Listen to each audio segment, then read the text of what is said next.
Don't.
Hey, yo, what is up, people? What is going on? Welcome to the O.O.C. We got the Shaolin Monk in the house and a special guest, Mark with a C. What's up, brother?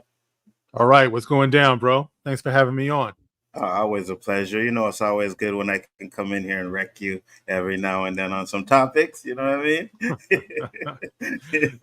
Tell the people where they can find you, sir.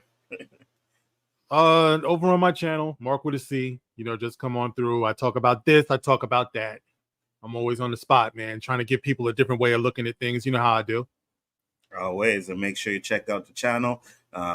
Very good channel, very good content. You know what I mean? So make sure you guys go over there because they probably already know it. Anyways, you got way more subscribers than I do, so they probably over there anyway. So at least most of mine are there anyways. JG though, you know what to do, brother. Yo, JG Shaolin Terrific, the undefeated, undisputed final boss of the 36 champs of Shaolin. Waka! We right here live Wednesday night on the O.O.C. with Nzo, aka the Abbott, and the Osiris of this shit, the Spliff King, and the Professor of Gunja. And he ain't here, but I gotta do because it just feels right. The co-host Roberto, aka Mr. 100, aka No Trouble Did Anything Gonna Be Irie. No woman, no cry. Boom, boom, boom. yes, that is it. And I'm waiting for the rest, and Dia's not here yet, so it didn't make I no know. sense. Right? Like that. Yeah. So it's all good. Dewan, thank you for popping in. Much appreciated. We got a great show for you guys tonight. Got some good topics. I know the first one we're gonna really sink our teeth into, that's for sure. And I'm glad Mark is here for this because I found this on Twitter. I was like, yo, I gotta play this. But first off, since yeah, don't worry, you're gonna love it, brother. But first off, you know, we're gonna do how we do. We're gonna run some jokes up in this motherfucker right now.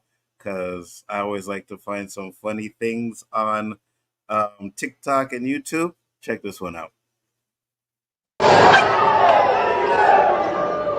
Ooh, he smacked the Ric Flair out of you. On my soul. Why you doing this at church? Nah, Brody preaching from the book of Pimp Hands. Oh, I thought it was a pimp named Slickback out there giving a sermon. What did he do for him to get smacked like that in church? Yeah, he had the devil in him. No, for real. He gave him a Corinthian chin check. Oh my soul. Hey, I ain't Buddy was gonna fighting lie. demons for real. Nah, for real. That's how my granny do me when she see me falling asleep in church. Like I said, the Corinthian.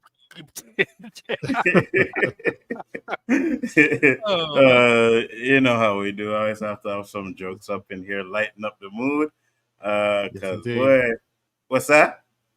I said yes, indeed. Yo, those black churches, man, be off the chain though. Yeah. Oh, you ever go to the tabernacle, man? Like all afternoon, bro. All afternoon, just acting out. Yep. See, that's one thing about America I can say is you guys black churches out there are lit. You see women jumping up, dancing, and like they feeling the Holy Spirit in them churches, you know? Yeah, they don't go on. It's like all that good over. unless somebody next to you got heels on. They jumping up and down. They step on your foot about 5 or 6 times. Yeah. Sounds like you've had that experience. Man, I got corns now because of it. Got another one for you guys. Check this out. Crazy, we finish each other's Sandwiches. You ate my sandwich? My sandwich, Here's the thing. If y'all not gonna say it, I'm not gonna say it. But if she down, I'm down. It wouldn't be my proudest nut, but I ain't know they started making them like that. Look, bottom line, yeah, so I'm greasing. Next question. Facts, 100%. Yes, I would. Yes, facts. Wow. I would do it. Don't judge me. I would do it. So would I. I mess with some chicks who act retarded, but to actually be retarded, I don't know. she was kind of packing though. Yeah, that's what I'm saying. You ain't never really seen one like that, right? No, you gotta watch the videos, man. They got a bunch of them. Yes. Oh my God. Bro. Yes.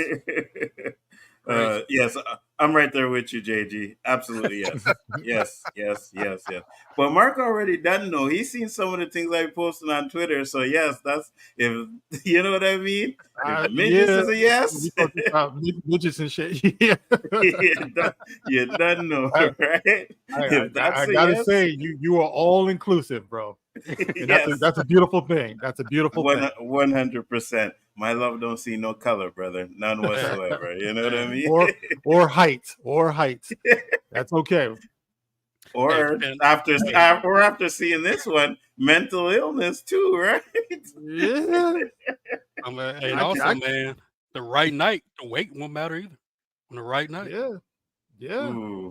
Well, hey, you know that night when you just, you know what they'll do for the night. Let's go. But how much weight we talking though? Oh, we ain't talking about no. What's that show? The 1,000-ton sister, whatever you call it. Okay. No, we ain't talking about that. No. My 600-pound life and whatnot. There you go. Right? Yeah, we ain't talking about that. All right. At least we know we're setting some limits up in there. You know what I mean? That's for damn sure. But let's get into this first topic I wanted to talk about real quick because I seen this and I suppose I had two of them, but I could only find one. I must have not saved it or whatever. But I was on Twitter the other day and I seen this crap and I was just like, yo, bro, we're gonna talk about this. Check this out. Now, why are you robbing white people? Because niggers are broke? That's the easiest target. Oh, really? Tell me like how old were they, the ones that you robbed? 18, 16, and 21. And how much money did you get off the white folks? 200 is the least. $200 is the least. Okay. So you know back in the day what we would do if we saw a little nigger like you running around? What? We'd put you in a noose and we'd hang you from a tree. And sometimes the white people, they had black people in the house and they was fucking the black people, so. Well, no, unfortunately, that's called bestiality. You know what? Do your homework. Yeah. I'm telling you, nigger. Okay, listen, ape boy. Do your homework before you test me. Bro, look at your ugly ass nigger. That's because your kind was complaining. Look at this nigga. Your kind was complaining. Your kind was complaining. Who brought you here, nigga? My parents. No. What? How did you get to America, nigga? Type shit. How'd you get to America, nigga? Tell me, smarty pants. Same way you got here. Oh, you stupid ass fucking nigger. Hey, let me see if this nigger can read. Read this, nigger. Hey, this dude is a wannabe. Read this, nigger. Why are Jews allowed to suck baby? Okay, yeah. For more information. Yeah. Okay, nigger. The people that suck the cocks of their children, that worship the devil, brought you fucking nigger apes to this country. Did you know that? Get your money up. Get your money up, not your funny. Hey, nigger, get your fucking noose up. Get your noose up. We're gonna take you by your chain and fucking hang you, little nigger. We're gonna hang niggers like you. We're gonna hang you fucking niggers. We're gonna hang you, little baby niggers. You baby niggers are gonna get hung. We're gonna bury you niggers. We're gonna bury you niggers. We're gonna bury you, little baby niggers. Get ready, nigger. Get ready, niggers. Get ready, nigger.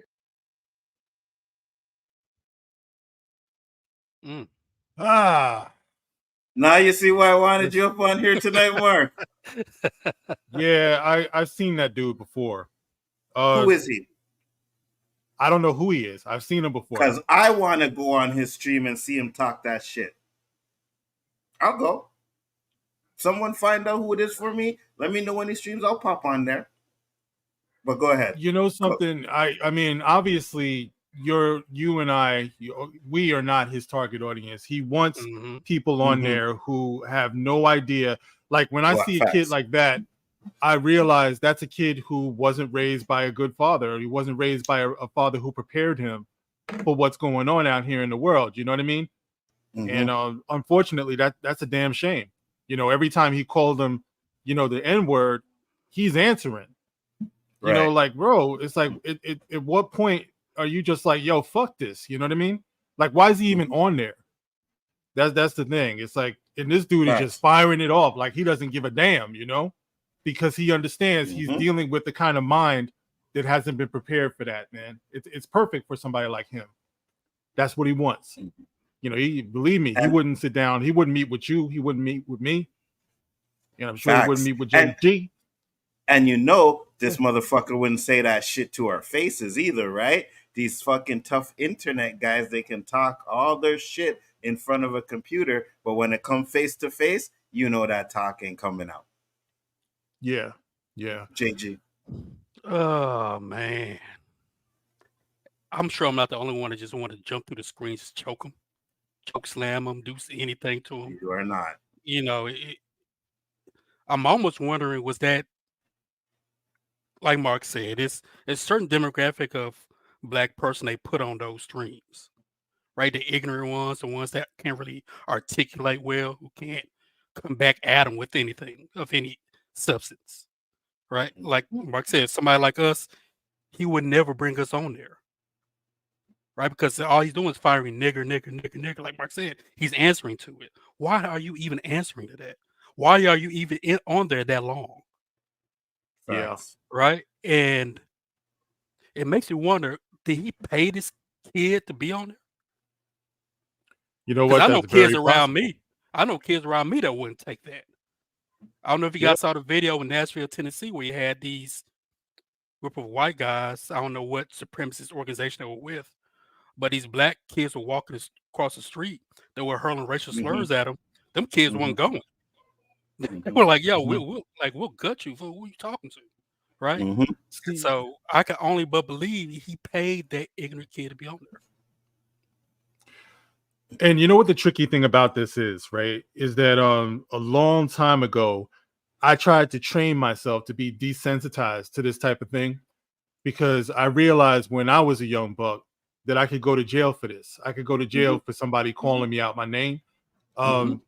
You know, I talk to my son about this all the time because he got into a couple of fights, you know, over the last couple of years in school because he felt like somebody was disrespecting him because of his race, you know. And he ended up getting suspended, man. He got to the point where he could have been expelled. And then I realized, listen, kid, I got to sit you down and make you understand the real way that this works, man. You know, the real way that this works is that, and this is what I told him, the whole world knows how to deal with the out of control nigger. The whole world. What the world doesn't know how to deal with is a thoughtful Black man who knows how to think before he acts, because the traps are always going to be out there. You know what I mean? It's like my mom's used to tell me that all the time, and she worked for the court system and everything, and she worked for the Supreme Criminal Court. So you should see a lot of us go through the system. And she used to say, "Don't fall for those traps, Mark. Don't fall for the trap." We can't be that easily triggered either, because what that dude is doing right there, that is a trap. He would love for somebody to go upside of his head because he knows that the law is on his side. Like once they do, I got you, nigga. I got you. That's the ultimate way that the game is played. You know, when I see these videos of dudes, you know, getting triggered by that word and they go upside somebody's head, I understand. But guess what? That dude is about to go to jail. You know, and that is the ultimate game that these people are running on us. So I had to hurt myself almost back in the day learning how to bring it in.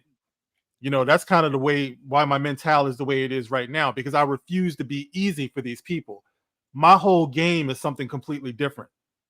You know what I mean? It's like, believe me, I'm going to get you, but I'm going to get you a whole different way that you never saw coming because you thought you was dealing with a big Black, you know, nigger. Angry Black man. Yeah, look, bro, I'm 6'5". You know what I mean? I'm 6'5". You can't tell I'm sitting down You know, I'm a big dude. I'm King Kong to them, bro. You know, it's like I'm that gorilla dude. So they know, they see me coming. They know how they're gonna get me. The only thing they don't know this. You know what I mean? So, you know, believe me, the young boy there, he has no idea what he's dealing with, man. You know, and that's the shame of it. 100%. His people should have prepared him, bro. He should never be in that position. You know what, though? To be honest with you, you're right. He wasn't prepared for it. I want to be in that position, though. I want to see this guy. I want to get on the stream with him. And you want to go joke for joke, line for line, whatever, you can do that with me because I have a slick tongue and I will get you. But at the end of the day, the reason why I do this stuff is because I am so fucking, and especially on Twitter, the racist crap on Twitter is absolutely unfreaking believable. It drives me up a wall. And I always say, got the link, but I'm a little busy. No problem, Nadia. Whenever you can, you know, not an issue. My thing is, at the end of the day, if we don't speak up, if we don't fight it, it's just going to constantly keep going and going and going. And they're still going to always see us as some second-class fucking citizens. And I am sick of it, right? I'm sick of it. Because we also have, hold on, this one too, these fucking little white girls, right? You ready? You screen recording? Make sure you're screen recording. You ready? Nigger. Got it? Write it down. Hell yeah, let's go. I don't want college. I want work. Type shit. Oh, dear Lord. That's not funny. It really is. That's why everybody's laughing. And you see, they think we're a joke, right? You understand what I'm saying? You come on here and say it like it's a joke. Oh, say the N-word, say this, say that. Like, to some of these people, we are just laughing stocks, low-class fucking citizens. And I agree with you, Mark. We can't go out there and bust heads. It doesn't work. That does not work, right? 100%. That does not work. Busting people's head does not work because we are the ones that end up, you know, they don't see the first one. They see the physical. They see what we do, the second part of it, busting someone's head. Right? You bust someone's head, they fall down, they crack their head open, they die. Now you go into jail because they called you a name. So I get that 100%. But we have to fight it in other ways, like coming on this platform like we do and calling that shit out all the time, trying to get people mobilized and understand. Listen, I tested it. I went on Twitter, right? And Elihu is always posting like, you know, Andrew Tate saying the N-word and stuff like that. So I posted it. I said, oh, you know, we can say the N-word, no problem. But then I posted the derogatory word for Jew. And can you believe how fast my tweet was not visible to people, right? Yeah. But I can say the N-word. I can say the N-word all I want to, right? You know what I mean? So I'm at the end. I'm at the point where I was like, listen, we got to, and there's a dude that I follow on this. It's called I Expose Racists. And he was exposing racists and they blocked his account. And then he had another one that he uses, right? But they blocked his account for exposing racism. So I'm sitting there. I'm like, well, you know what? We got to keep doing that fight. We can't just let it sit there and let people just degrade us all the time. The LGBT community, they didn't do it. They got laws passed. Asians, when that Asian hate was going on, they got laws passed, right? We don't get no fucking laws passed. And I think it's because they're always telling us it's just a word. Don't worry. Don't ignore it. We can't ignore it anymore, bro, because it's just going to get worse. I agree. Go ahead. I agree. You know, the thing about it is also is that I did a similar test also, you know, so I know exactly what you're talking about. You know, it's frustrating as hell, you know, and you know, once again, training myself to rethink these things, it's necessary because I did a video like a long time ago, man, when I was still sitting in the dark and you know what I mean, with bad lighting and stuff. And I was just talking about how heart disease gets to us as Black men, like the stress of all of this, because you end up internalizing all of this. It really stresses you out, you know. So because the nature of the beast is not going to change, it's very important for us to change the way that we approach it, the way that we think. We can get results, but I do think that what you had mentioned, Anzo, about the gays and the Jews and the whoever whoever else, the difference is they know how to stick together, bro. You know what I mean? Yes. They understand the importance of cleaning your own house first and being as strong as you can. Sometimes you have to literally clean your house because, as we know, all skin folk ain't kinfolk. There's a lot of people right within your circle who they'll sabotage you. You know what I mean? And we still haven't gotten that common understanding yet and mutual respect for one another yet, where we can understand that, listen, we're never all going to think exactly alike, but what we can do first, our grandparents and parents, they did understand the importance of this. That's the only way that the civil rights movement actually got any legs in the United States, because we did understand that, listen, we have a common cause here, even though we might have differences of religion, we might have different values or whatever, but we need to stand up for ourselves and claim our dignity as human beings, because I've always said, and I know that it gets misunderstood a lot, that the whole black thing, in 2024, it's hard because it means so many different things to so many different people. So many of our people, black means ghetto, and that's not right. But to a lot of people, that's what it means. Black means, criminal. To some people, black means educated. It means excellent. It means aloof. It means different things to different people. So we have to find a common ground in our humanity, in our human rights. You can't talk to us this way as human beings, as men who protect our women, who protect our children. We are human beings. You're talking to us like a dog. That dude, he might have been saying the word nigga, but he was talking to that kid like a dog. He wasn't acknowledging him as even a human being. He was dirt to him. You know what I mean? So this is what I'm saying. There has to be an understanding with us first. Why do we deserve this respect? It can't be you're going to respect me as a black person, because to that person, a black person is a dog. You're going to have to see me as a man, as a human being. So this is what I'm saying. It really helps, man, because, the first thing I'll say about that whole nigger thing is, first of all, I'm not a nigger, number one. Like, you never hear me calling anybody that.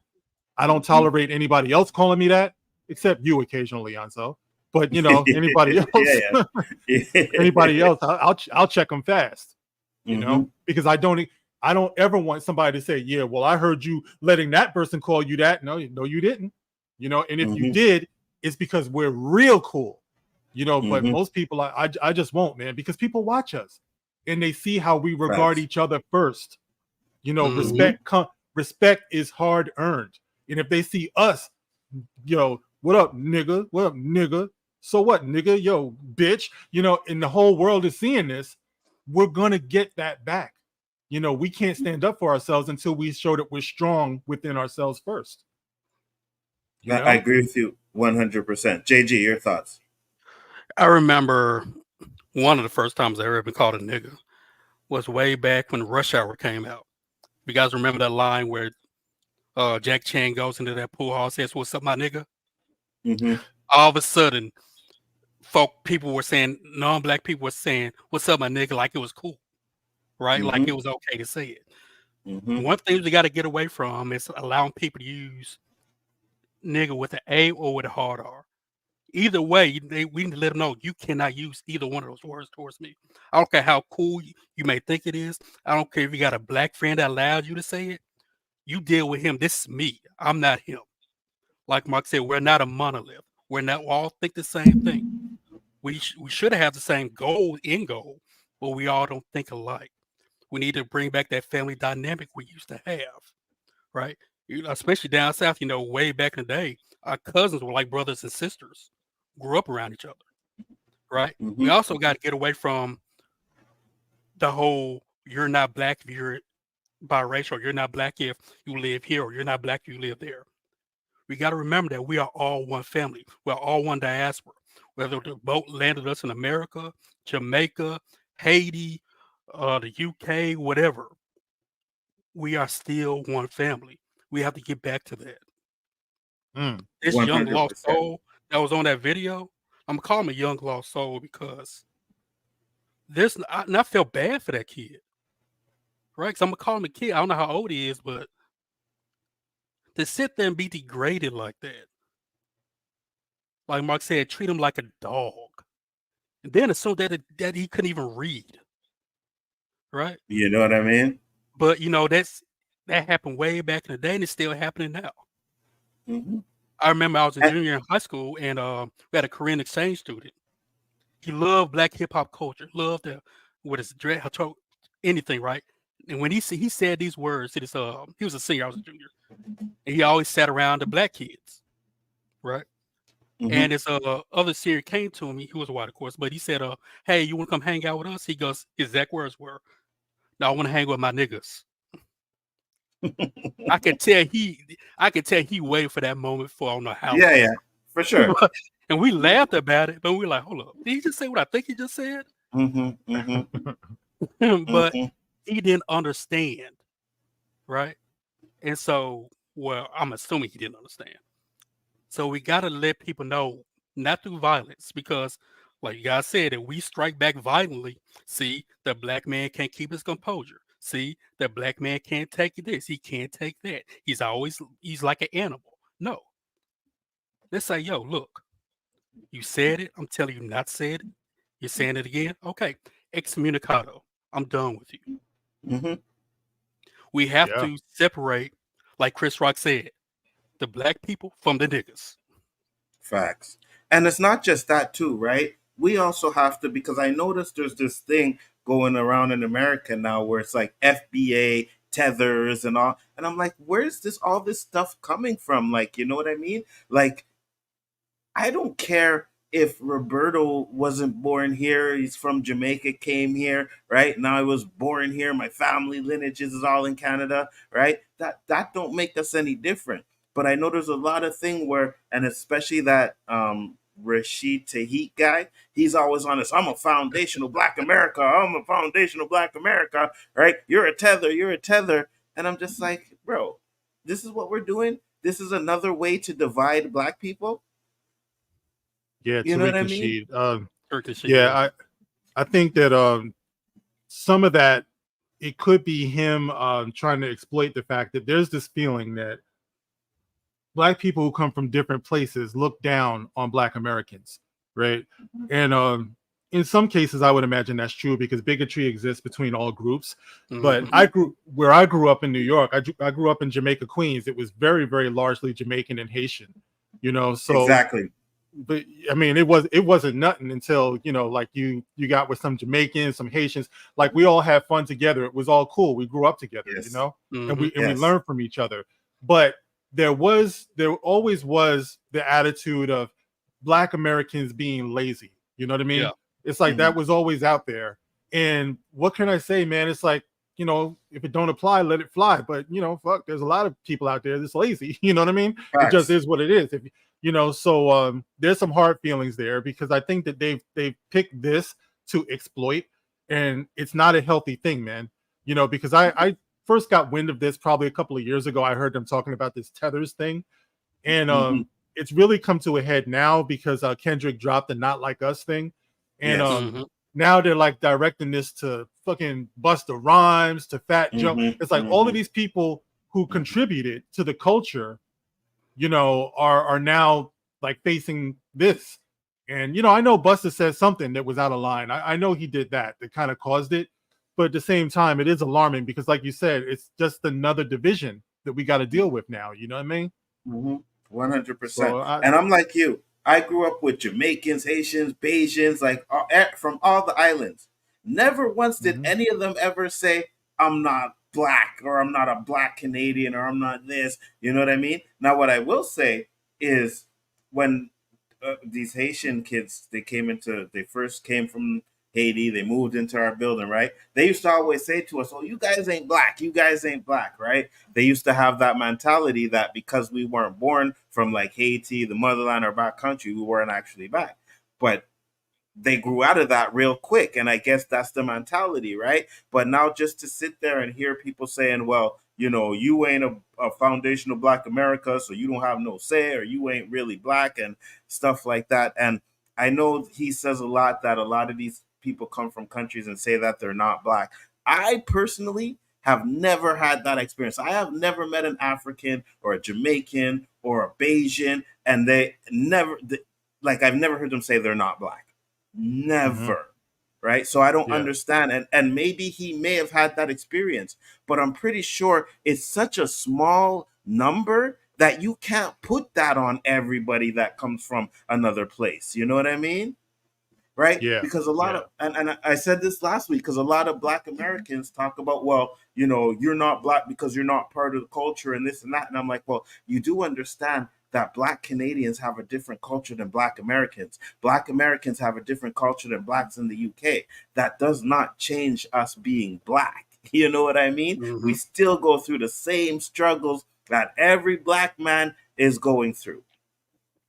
Not only that, but there's something that you can't measure in the actual being like Black. You know what I mean? Like whatever it is, whether you want to call it Black or whatever, there's something that we share because we do recognize certain sensibilities about each other. You know, we do share certain things more than maybe it does come from the melanin. I don't know. You know, but for example, like when you watch Supercell, obviously these cats are from South London, but you still recognize the swag. You know what I mean? Yes. It's like you still recognize certain things, you know, sensibilities. It's like, dude's about to get his ass beat. How do you know that? By the look in his eye, bro. By the look in his eye. Like, so there's certain things that you're always gonna recognize and understand about one another. And it's not something that can be taught in school or whatever. So the appreciation for it isn't what it should be. You know, it seems like all we know how to do is point out each other's differences more than we can find the similarities between one another.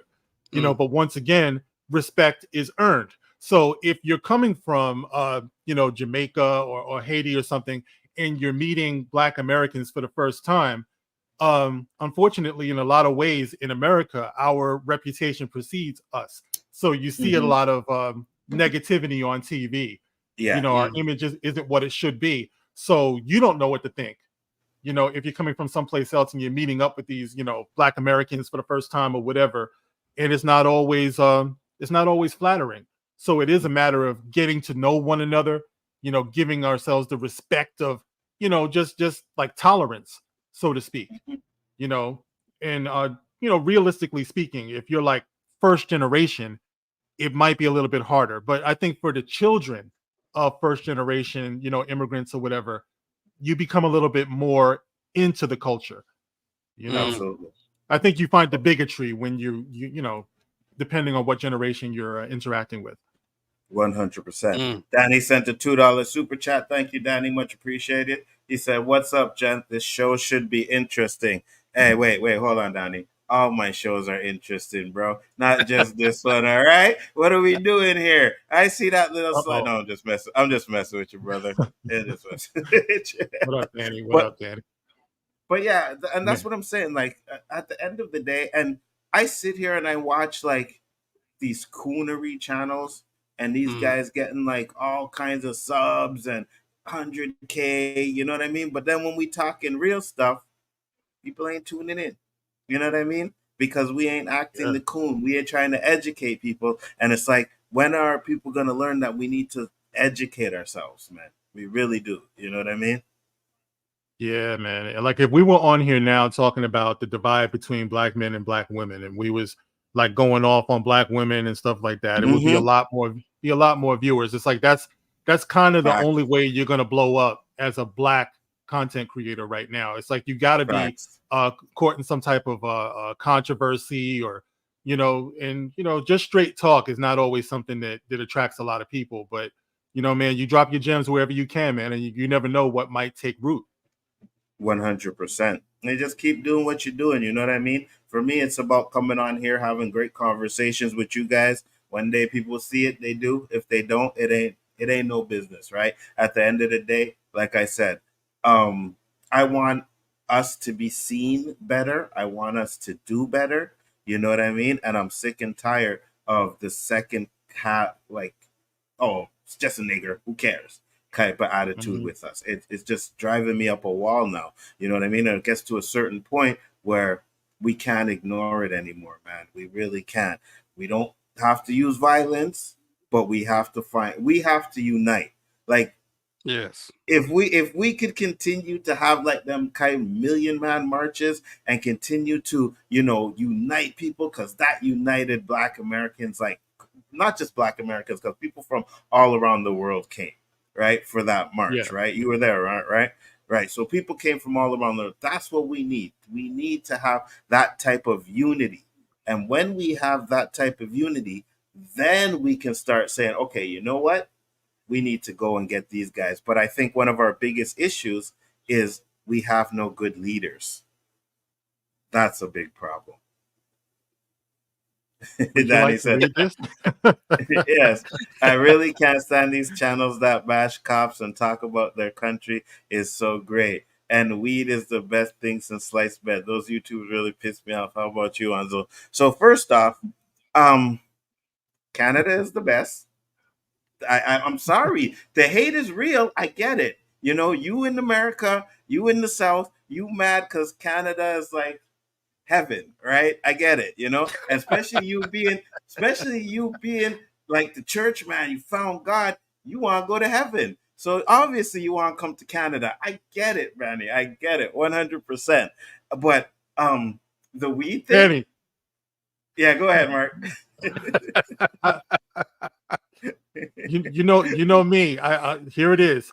How often do you see Nzo wearing a Canada cap, a Canada fitted? You know what? I've never seen it. Oh, really? I've seen Roberto with listen, one. I've never seen you with one. I was born and raised in New York, and you rep New York harder than me, bro. Hold on. Okay, so first I will explain, and then I will be right back. So I like to match my clothes. You know what I mean? So if I got a red shoes, I'm gonna buy a red hat. Now it just happened to be a New York hat. Okay, I get it. Whatever. You know what I mean? But that's I don't want to hear just, that. Wait. So the replicas are red. What was that? Run a replicas are red. Where that? Hold on. Keep talking. Hold on. That's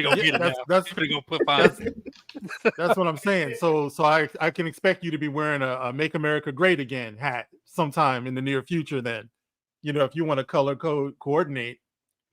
But it is that look. Everybody can be proud of where they come from. It's all good. Oh, yeah. Your president paraded around in blackface. I can understand where you'd be proud of that. See, you're talking. I walk away, right? But I can still hear you, motherfuckers. Don't worry. All right. Hey, listen. Here we go.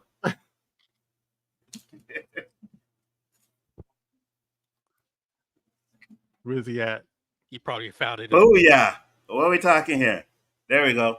That matches better than the other hat. It kind of matches. Yeah, because I was too lazy to go in the closet and get the freaking hat. All right. But you know what? There we go. Danny, you happy? Right. Oh, you keep all your Canadian hats trapped in the closet somewhere, right? And I don't really like the way you said that, JG. They're not trapped in the closet; they are just in the closet. But there we go. I'm gonna rep the Toronto hat for the rest of the stream because you Americans seem to think that because and hold on, wait. Let's backtrack a bit. You will never, ever see me wear a "Make America Great" hat again ever in my life. Not freaking happening. You know what I mean? But I wouldn't accept, bro. I would think you were cloned. It wouldn't even be you. If I saw that would be a tip off. They done got Nzo. Look at that. Facts, 100%. What else was I gonna say to Danny? Oh yes, and Danny, just to let you know what I was gonna say about the weed is it came from the ground, which was created in the earth, which was created by the Lord Almighty, right? So he put that in there for us to indulge in. I'm just saying. Man. Whoa. I can't argue that, though. Whoa. You see, there we go. Mark, he swears Tim Duncan is the GOAT and doesn't own a pair. He says Jordan isn't the GOAT, but his bedroom's full of Jordans. What do you say, Mark and JG? Go ahead. I want to hear it. Wow. I've never seen you with any Spurs stuff. I've never seen you with any of that stuff. Oh, you're really gonna make me go get my Spurs hats now? Is it locked in the closet somewhere too? Yes, it is actually. It's only because the Spurs hats are old. That's why I really don't wear them anymore because they're old. They're worn out. But yes, I do have. Spurs have had the same colors, the same everything since they started. It never changed. Hold on, motherfuckers. There we go. What is Booyah! Huh? What's that say on the bottom there? Okay. Championship. Okay. It's about 10 years old right there, man. That don't matter. I still represent my shit. You know what I mean? I still represent. So you guys can sit there and talk your crap, but I represent. That's what I'm talking about. That's what's up, bro. That's what's up. It's all love, man. The closet he has to a MAGA hat, the closest he has to a MAGA hat is the one I used to say looks like the American Gladiators logo. Oh, yeah, okay, I have that one there too. But that's a Jordan hat, though. I'm just saying. Watch his video. He rocks Jordan gear 95. So I can't help it if the man makes good gear. Like, what am I gonna do? It's fire. I mean, I'll buy some He's Jordan. dope, bro. Facts. No, he's not. No, respect he's that not. man. Respect that man, bro. No, he's not. Respect No, he's that not. man, bro. No, Come he's on. Respect. Don't disrespect that man like that, bro. No, he's not. Yeah. Okay, I'm gonna ask you this: what has Jordan done for black people? What has Tim Duncan done for black people? A lot more than Jordan did. You know what? Being the greatest of all time is what he did for black people. He elevated. You know what I mean? That's the way I see it. You know, sometimes you can't always be at the mountaintop talking about, come on, everybody. Sometimes you just gotta be great. That's all you need to do. Just be the greatest that you can be. And step over the. I mean, it's like that. Like I always said, that man had everybody across the world sing. I don't care if you were white, Chinese. Sometimes I dream. If I could, that's me. Right. That's right. I just saw a little white kid the other day. That's it, bro. Think about this. Will LeBron be a billionaire if Michael Jordan didn't go through the struggles to become a millionaire? Okay. You have a bunch of black millionaires in the NBA because Jordan raised the level of the NBA. It's the truth, though, bro. So hold on. He lays the level, but it wasn't because of him why salaries got raised, right? Because if you go look at Jordan's salaries, he was never ever the highest paid on his team, and still was beating everybody. Whatever. Yeah. Anyways, we ain't here to talk about fucking Michael Jordan. All right, that's not what we do. Whoa. Can I say one more thing? One more. Go ahead. Go ahead. Wasn't there an article during the Olympics that said that Jordan was even greater than the Pope? He was greater than the Pope. Some they don't probably article. It was. He was greater than the Pope. They liked him more than the Pope. Can you say Tim Duncan could do that? Can you say Tim Duncan could do that? You say Tim Duncan, you think everybody else. But you see, here's the thing. Tim Duncan is like me. He's a humble superstar. You know what I mean? Like when I get on these streams, I know that I'm the best. I know I'm better than everybody else that comes on the stream, but I don't put it out there, right? I'm like Tim Duncan. You know what I mean? I'm humble. I just keep it. I let everybody else shine, but we all know who the superstar is. I'm just saying. Okay, I like that. Okay. That's the way it should be, bro. That's the way it should be. So, wow. But since we diverge a little bit, we do this sometimes. We gonna do this, Mark. All right, we gonna do this right now. You said that the little Wolverine is not comic book accurate. I said the height of him is. Maybe not the whole concept of him, but the fact that they put him at that height, that is comic book accurate height. Okay. All right. Okay. All right. Well, see, here's the thing. Here's the thing, right? As you recall, I said, and this stems from a little back and forth that Nzo and I had on X yesterday, based on something that I wrote on X, where I was pointing out, actually, I was responding to something somebody else wrote, where they were joking, they were clowning people who say that Wolverine should be short to be comic book accurate, right? So they gave us the little still of a shrunk down Hugh Jackman, which was a sight gag in Deadpool and Wolverine. So they showed you Hugh Jackman shrunk down, and he's saying, use this in your argument against people who say that Wolverine should be short to be comic book accurate. What they were saying is that comic book accurate Wolverine doesn't matter, is what they were saying, right? I love Hugh Jackman as Wolverine. He owns that role. However, comic book Wolverine is short. So when they shrunk him down on the movie or in the movie, what I said was, this is not comic book accurate. Shrinking Hugh Jackman down is not comic book accurate Wolverine. It's a sight gag, is what it is. And that's what it was. So that's why I wasn't going to back up off of that. That's exactly, I wasn't talking about the height. Everybody knows that Wolverine is short. But what I was saying is what they did with Hugh Jackman, shrinking him down, was not comic book accurate. I don't think he would never have broken through as Wolverine if they had presented him that way in the X-Men. And that's what I was saying. That's not comic book accurate. That is a joke.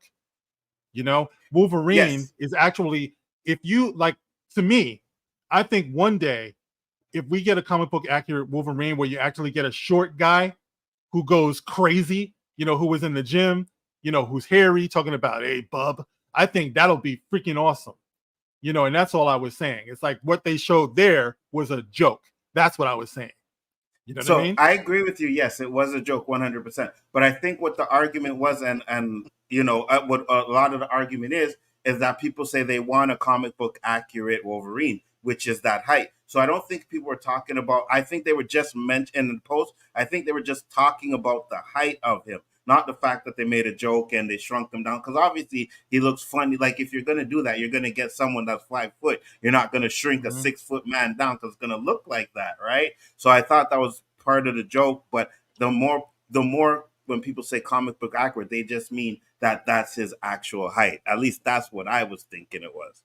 Yeah, well, if you went into the comment section, the guy who posted that, he was arguing with everybody up and down the comment section that comic book accuracy doesn't matter.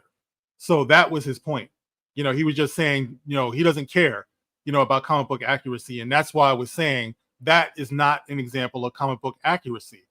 That was my point, because this dude wanted to just be arguing with everybody. So, that was the point that I was trying to make. You know what I mean? It's like, because to a lot of people, especially like when you look at fucking like what they did with Disney Star Wars and stuff, they say source material, it doesn't matter. The original trilogy doesn't matter. Like all that matters is what we're doing today, and it's like, nah, you can't do that. If you pick up a popular IP, you got to follow the rules, man. There's rules to this shit. There's certain things that you should adhere to, for the nerds and the geeks out here. But dude was just saying it doesn't matter.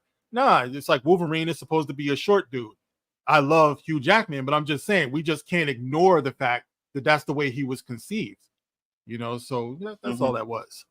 Yeah, he is 5'3", but I think they actually made him 5 foot now. I don't know when they did that, because I know there's some articles where they say he's 5'3", and then there's some where they say he's 5 foot. So either or. I was just saying that if you look at the height of it, that's comic book accurate. The rest of it wasn't, but that's how Wolverine's height should be. That's what was my point. But go ahead, you're going to say something. Imagine, right? Imagine 30 years from now, right? And they decide they're going to redo Star Wars. And they're like, here comes Yoda. And you got some big 7 foot dude walking out here painted green talking about, hey, Skywalker, are you? It's like, hold up. That's not supposed to be Yoda. You know what I mean? You just messed up the whole character. Judge me by my size, do you? Now you talking about Yoda is all the way up here. Like to some degree, source material, source, it matters. It's 100. Like canon matters. You just can't pick it up just because you're the one who's writing it now. This is what I'm going to do something different. You're going to do that to mix 100%. results. Yeah, 100%. Yeah, so that was... the minute the Acolytes did that fucking created by the Force shit, took away everything Anakin was. Everything. I don't care what anyone wants to say. You could talk about, maybe he learned it from them. No. Anakin was the first. He was the only one. That's how it was supposed to be. And they changed that shit. Fuck that show, man. Yeah, Blade will still be alive. 100%. Watch it on Zone. No, I'm not watching it, Danny. No, I'm not. Yeah. That show was ass, bro. Fuck that. You don't do that shit. You know what I mean? They could have did so much more with that story. Nah, fuck that. Danny, you like the Acolyte? What do you think? Oh my god! I'll say this. After the episode where they were in the jungle, they did all the lightsaber fights. That was the last one I saw. So I saw maybe 3 minutes of the episode after that. I said, I can't do this anymore. I'm done. I can't do it. I tried to like that show. I just couldn't do it. Episodes before that one were garbage, and the episodes after that one were garbage. Yep. Yeah, 100%. You know what I mean? They destroying Star Wars left and right, bro. It's driving me up a wall, man. Yeah, I couldn't fuck with it, bro. I didn't even watch any of it, honestly. You know, I just can't do it. I mean, after Kenobi, I think I've been out. I haven't watched anything from them. Hey, let's be real. Shifty gives him right here. Like he's a Star Wars guy. When he was on the round table saying he didn't like it, you know it's bad. When Shifty doesn't like it, you know it's bad Star Wars. You know what I mean? But you see, some of us, Danny, just like the flash in the pants type of stuff, right? Like you can watch a movie like Rogue One, and I think it's crap. But you see the last 10 minutes and say, oh, the last 10 minutes are great, so the movie was good. You know what I mean? No, that's not how it works. It doesn't work like that. No. The last 10 minutes were good. The rest of the movie was ass, you know? Yeah, it's weird, man. Yeah, exactly. The Dark Council has crowned you the worst take on YouTube. And yes, and you earned it. you definitely earned that, man. You wear that. You know, but yeah, it's rough, man. Look, I get it because, like, for example, Abu Nas, he loves Rogue One. Loves it. I'm with you. I think maybe like the last 10 minutes.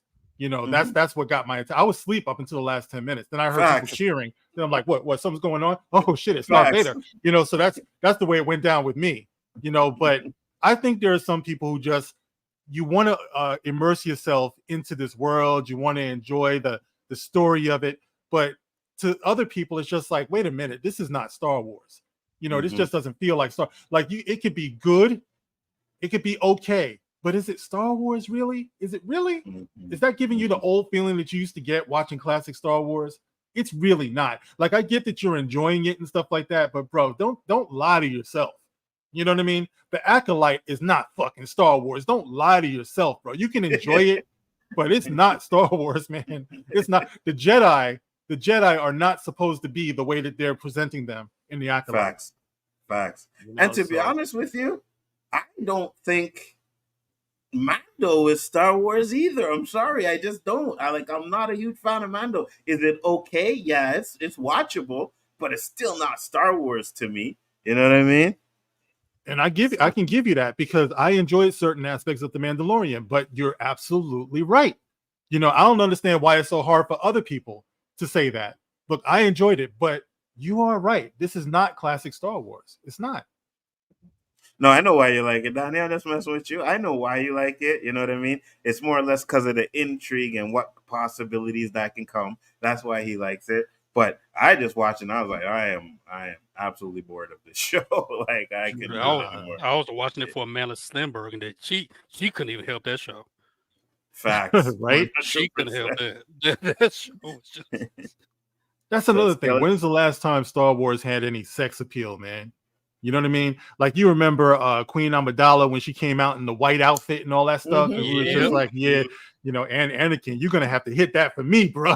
You know what I'm saying? But it's like not since then have you really seen any, like they've had attractive women in there, but it seems like they go out of their way to like, you know, ugly make them look unattractive. Yeah. George Lucas said, yo, Leia, we're gonna put you in the slave outfit. Don't worry, you're gonna look good. You know what I mean? Episode fire. The rest of the episodes need work, no doubt. Absolutely, 100%. So, you know, it is what it is. But at the end of the day, like I said, we need to really like get together. We need to fight. I post the racist shit all the time. You know what I mean? I try to get traction. People to be hating it, reporting posts, but you know, it is what it is. They're quick to do that, bro. And you know that's the bad thing about it, bro. Is that you know you come into this with the best of intentions, and it seems like it'll be the black people who come in first to try to shut you up. It's like, do you not understand? I'm talking to you. You know what I mean? That doesn't mean that I have to be right. It just means that I'm trying to get some type of conversation going here. I'm not saying I ain't got it all figured out, but if I even say anything that's halfway something that they think maybe white people would agree with, then all of a sudden they're coon. It's like, oh God, okay. All right, you know, it's like you don't even know my resume, bro. You don't even know what I've been through. You don't even know the battles I've had in my life. But okay, you don't like what I said, you know, you're reporting me and all of this stuff. And that's the reason why we never get any real dialogue going on. I mean, we're never all gonna think exactly alike, you know, and so that's a useless pursuit right there. But the real first step is in respecting that, you know, like I said, respect the fact that we do have independent, free thinking brains. So it's very rare that we're all going to be on the same page. You know, that's why I don't mind mixing it up with you, Nzo, because you're an intelligent brother and you're very passionate. So it's like, I know when I say something, you're coming from my neck, you know what I mean? But you're coming from my neck in a way that it's dictated, or it's, you know, by the fact that you really care. You know what I mean? So it's like, you see, I'm sitting here now because you invited me on, even though there's a million things you probably disagree with, you know, and that's the way it should be, you know, because that's the only way any type of progress is ever going to get made, bro. 100%. And the thing about it is, even though we disagree, we agree with a lot of stuff. You know what I mean? Like, there's a lot of things that we agree with too as well. And that's how it should be. I can respect the fact that maybe you don't see certain things my way. You can respect the fact that maybe I don't see certain things your way. And we're going to have debates on Twitter, whatever, but it's always going to be respectful.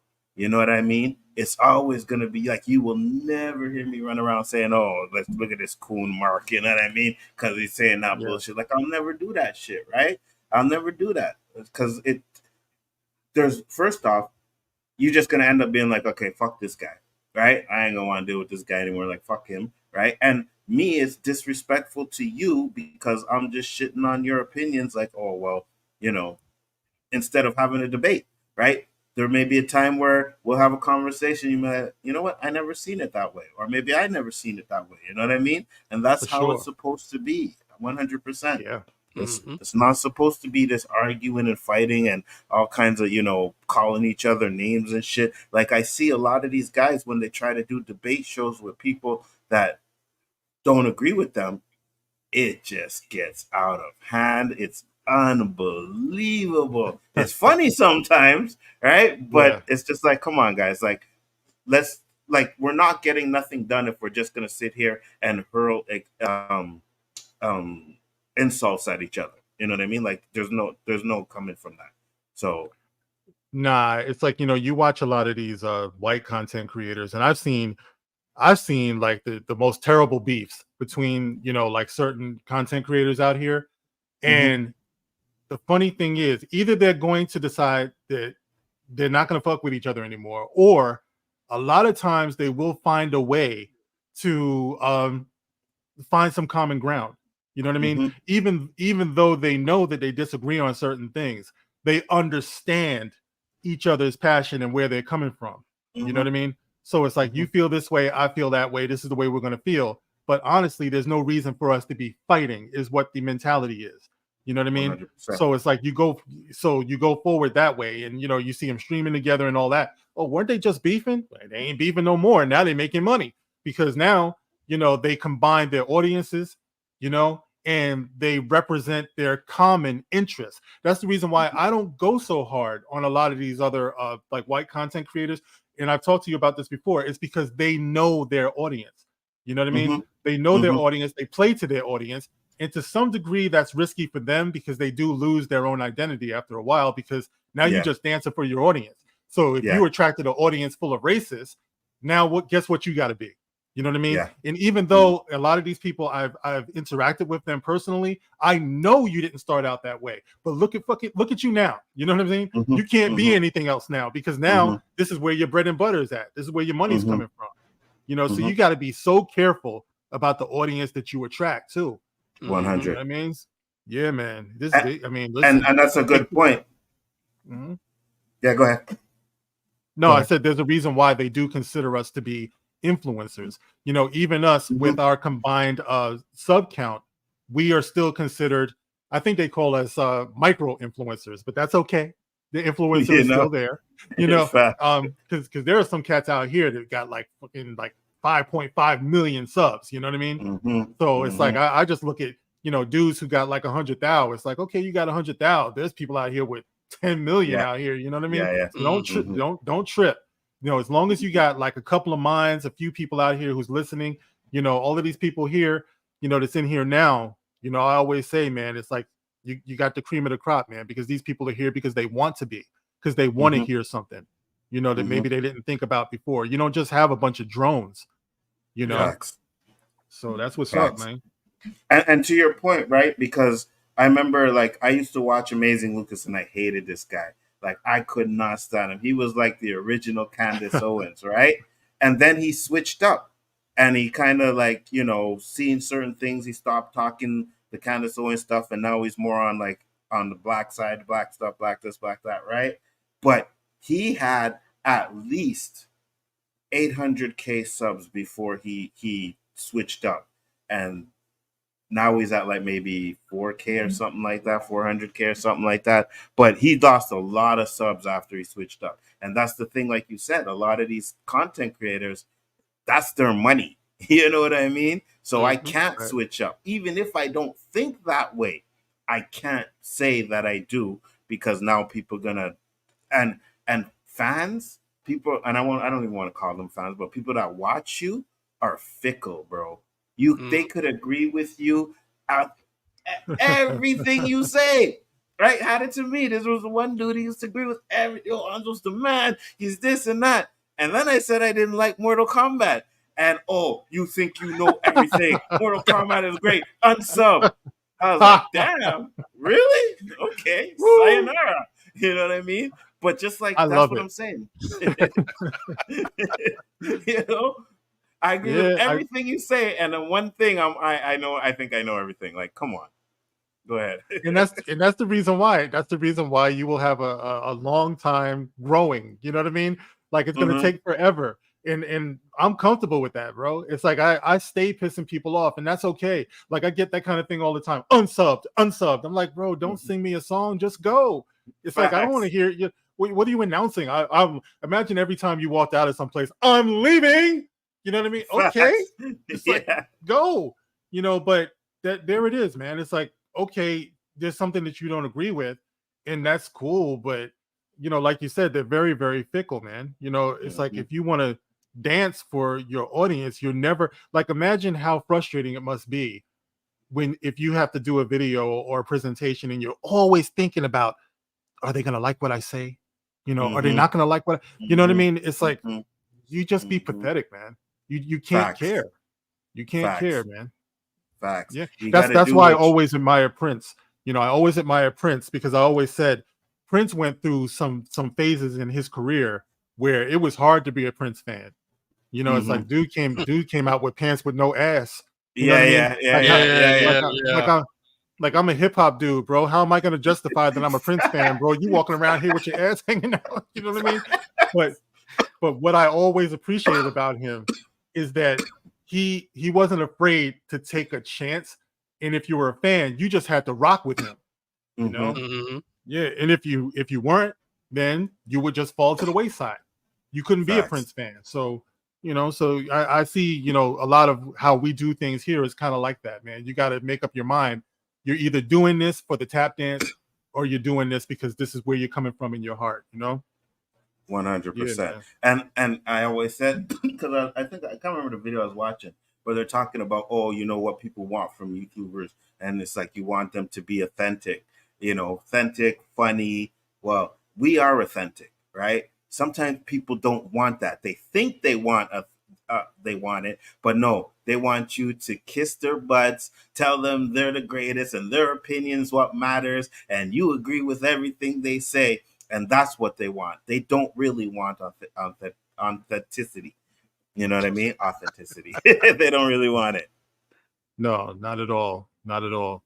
You know, I know very early on when I was doing my videos, man, when I first started, I was talking about a lot of like Black issues and stuff like that, because that was like really weighing heavy on my heart. I mean, it still does.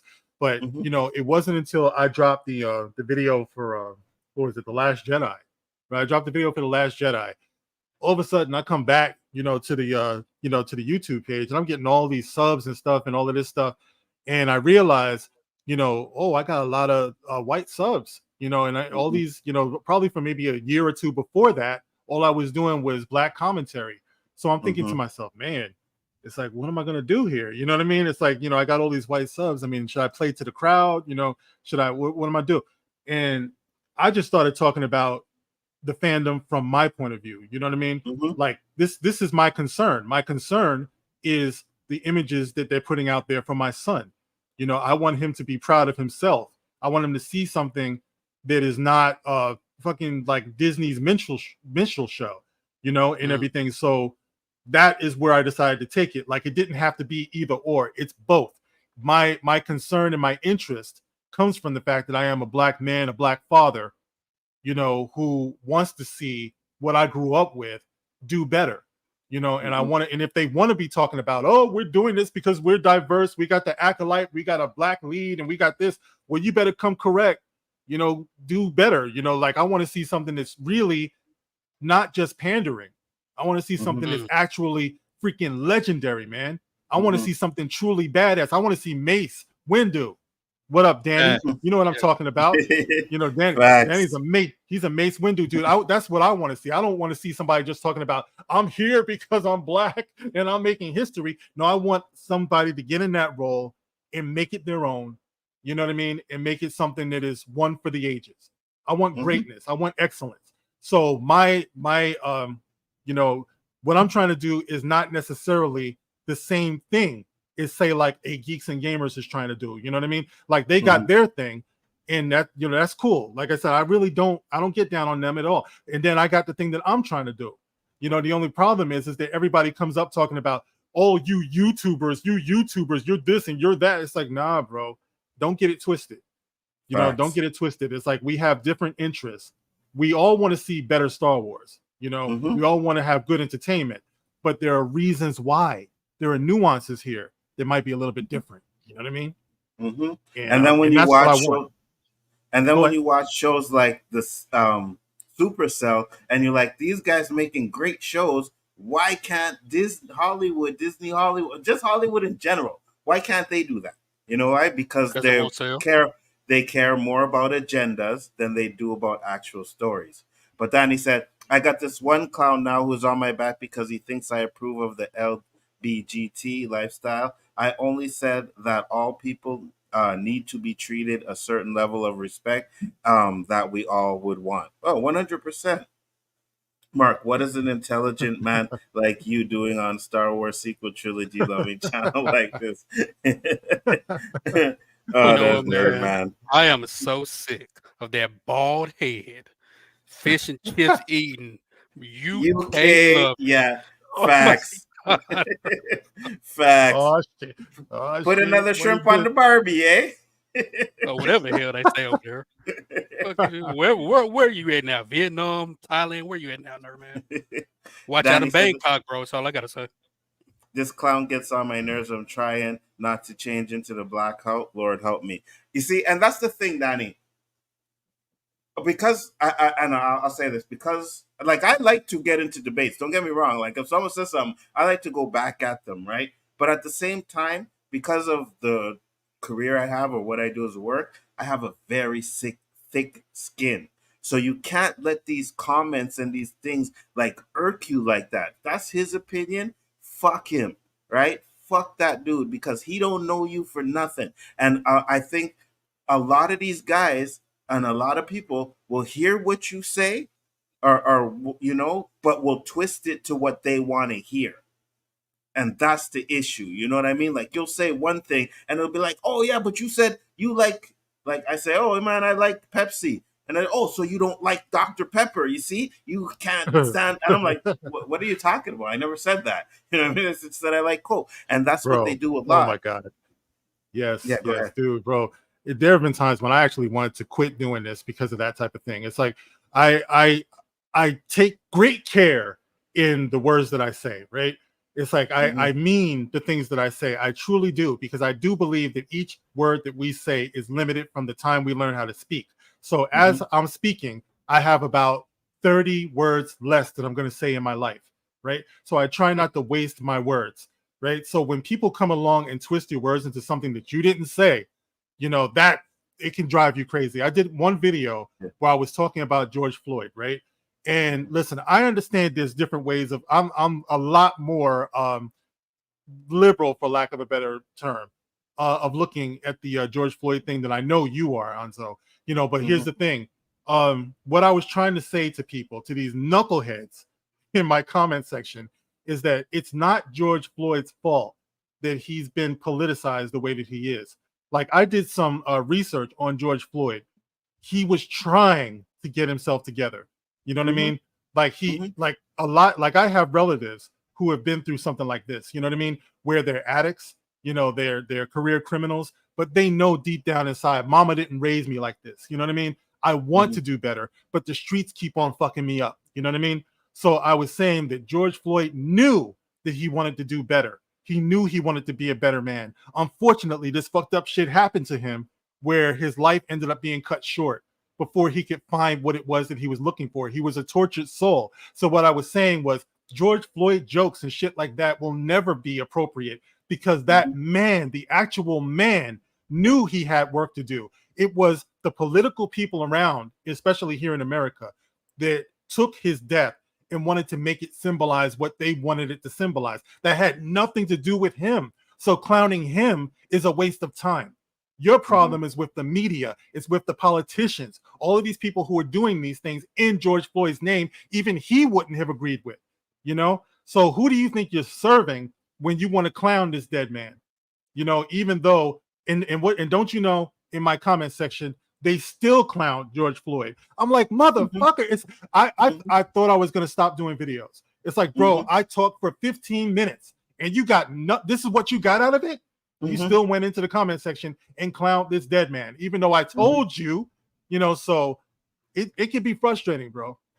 But for the 1, 2, 3, 4, 5 people who got it, that's what you keep going for, bro. Facts. You know what I mean? Yeah, 100%. And that's what I'm saying. Like, this clown Danny, for whatever reason, he just wants to irk you, get under your skin. Don't let him, bro. Don't let this guy get under your skin. Ignore him. Man, block him from your channel. You know what I mean? He can't comment or anything like that. Just block his ass. You don't need that shit. You know what I mean? Especially when you're trying to change your life and this guy's coming in there. And you know what? At the end of the day, even if you did support it, right? Even if you did say, yes, I support the LGBT, who cares? That doesn't mean you still can't be a man of God, right? Because everybody has a choice and a right to live their life and do whatever the hell they want to do with their life. So who are we to judge anybody for what the fuck they do in their life? You know what I mean? I ain't God. I can't judge you, So at the end of the day, if you did, so what? They're human beings. They get to live their life the way they want to live it. You may not agree with the way they live their life, but at the end of the day, right, they get to do what they want to do. It's crazy. Especially when you consider, like, if you're an honest person, man, like, good. I consider myself to be an honest person. It's like, if I know deep down inside I ain't shit, bro. You know what I mean? It's like I'm trying to be the best that I'm trying to be the best that I can, but I know my heart, man. It's like I know that there are a lot of ways that I fall short from the person that I want to be. You know what I mean? It's like, I want to have a good, pious, wonderful, caring wife and everything, but the hoes just keep calling me, bro. You know what I mean? It's like I understand. You know what I mean? It's like, and this is the problem of manhood. You know what I mean? So it's like, why would I condemn anybody else?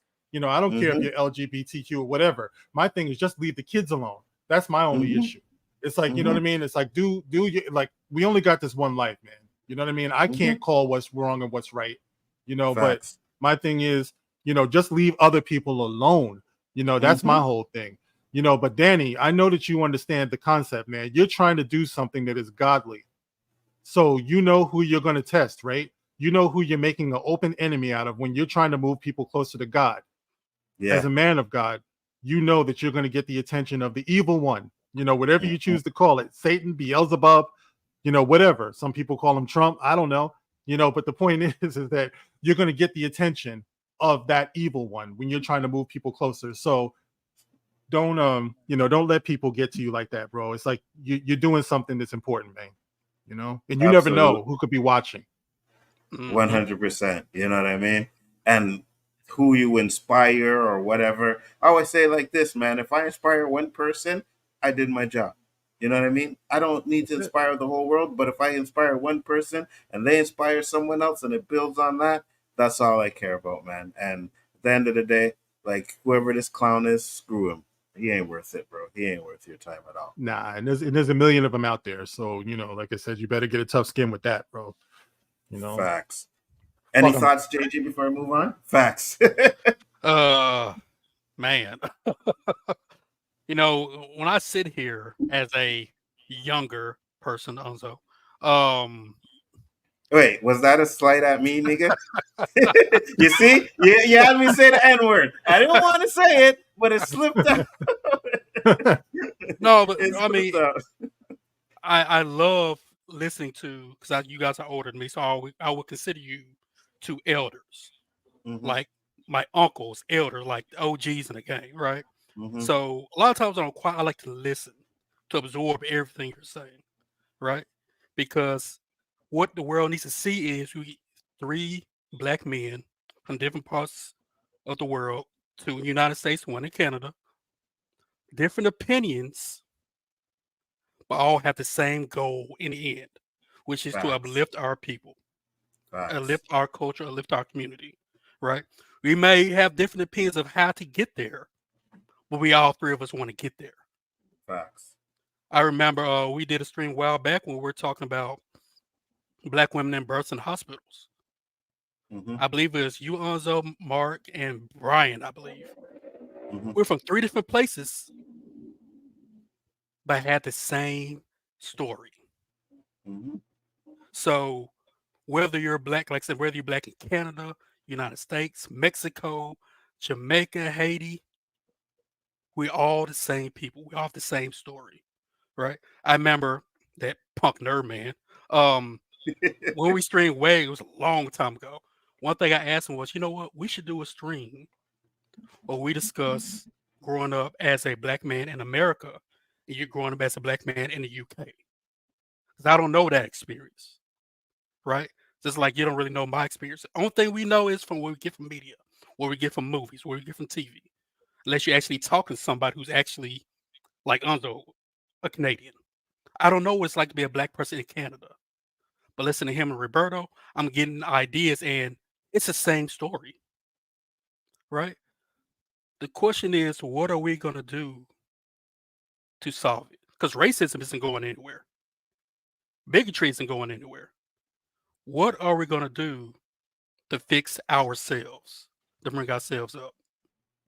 Facts. That's my biggest and question. that is the number one question, though, JG. Like, that is the number one question. Like, what, like, we always talk about, like, what the problem is. We need to start talking about solutions to these problems, right? It's okay to sit there and complain about the problems, but if we ain't got no solutions to the problems, then we just talking, right? We gotta get solutions. We gotta figure out what can we do. You know what I mean? I mean, right now, to be honest with you, what we doing now, talking this on, that's a start. You know what I mean? This is a start again, but we need masses. Can't just be us on YouTube doing that. We need masses. We need to have them type of, where are you going? We need to have those type of, like Mark said, 100K followers, 1 million followers. You know what I mean? That's who we need to have. That's the type of outreach we need to have. Go ahead. Yeah, it would be ideal, for sure. It's just that the family is pretty much where it starts. I believe that, for black men, I think that it is very important, even on, like YouTube, to know that we have a voice, is important, because for the longest time we did not. And, listening to the state of like hip hop the way it is now, right? Like what you saw with that kid who got called the N-word again and again and again. It's like a lot of these kids, they don't understand the power that they have within their minds, like you need to understand if something doesn't seem right to you, there's a reason for it, you know, and it is important. It is important for you to protect your dignity. So just walking around in the world being stupid, you know, being dumb, you know, getting your face all tatted up and all of this stuff and not really thinking, like, if that's what you want to do, all right, that's what you want to do. But you have to understand something. The ink, so to speak, that you have is more priceless, more precious than any ink that comes out of a needle, a pen, or anything like that. You know, it's like like I said, I respect people who, I mean, if you choose to have like the excessive tattoos and stuff, but like I said, understand something. This skin right here, this is something that is precious. You know, like you are the money. You got to understand that. That's the reason why back in the day they had black slaves and stuff like that. It was currency. Yeah. You know, we were currency. So it's kind of like, you know, wearing a gold chain, bro, you'll never increase your value from what you already are. You know, so a lot of these kids got to understand that. It's like, don't think that sneakers, you know, will define your worth, you know, or whatever gear that you have. I mean, it starts with the basic understanding of that. Like, understand that. You remember the old miniseries Roots, you know, where they held up the baby and said, "Behold, the only thing that's greater than you." You know, you're talking about a baby, he ain't got a stitch of clothes on. And he's saying the only thing that's greater than you is God, right up there in the sky, whatever it is, you know. So once you come back down to earth, you're only cheapening yourself. You are, for lack of a better term, because it's blasphemous to say this, but you can be divine. You know what I mean? In your humanity. You have to be beneath God, of course, but in your humanity.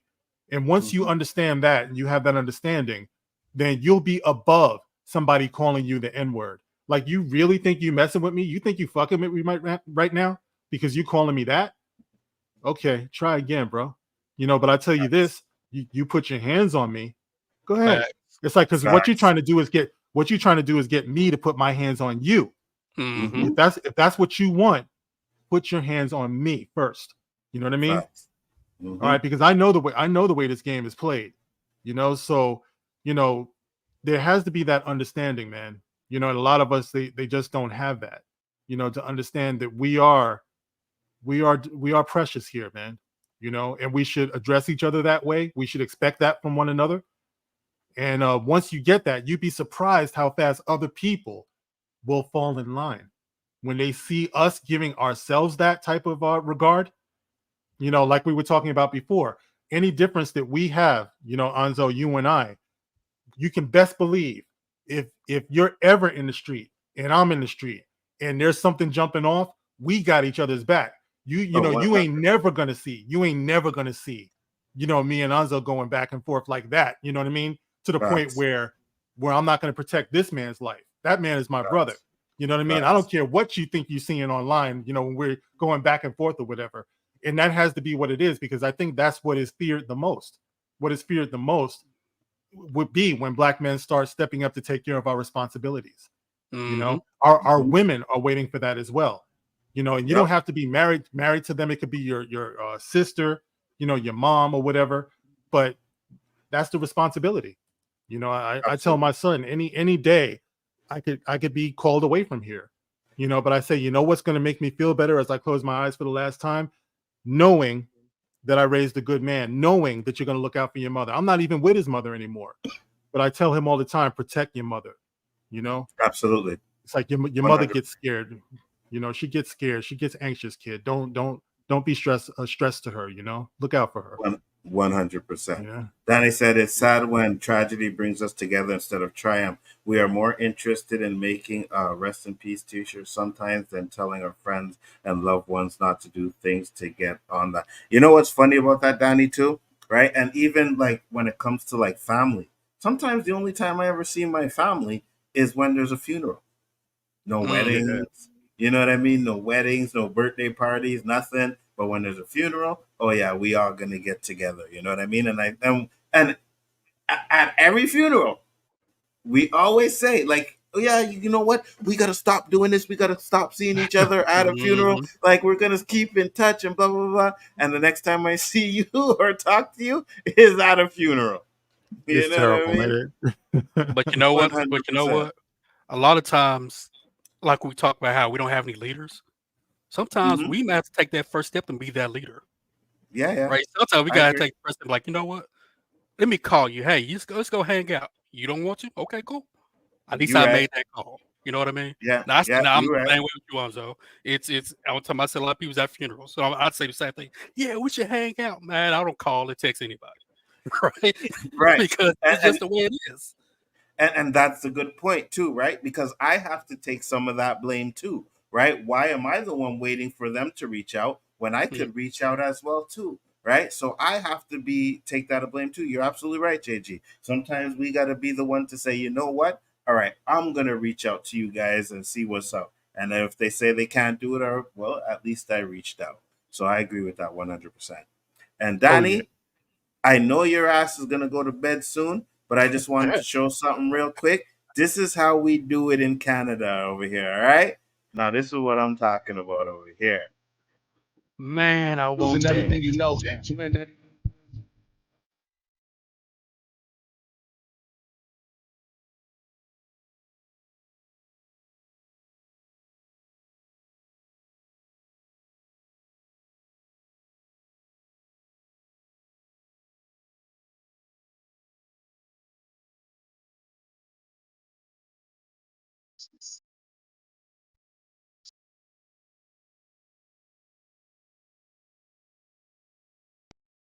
That's Damn, how we I do it want over that. here. I want that. I want that. That's what I would mooch on for sure.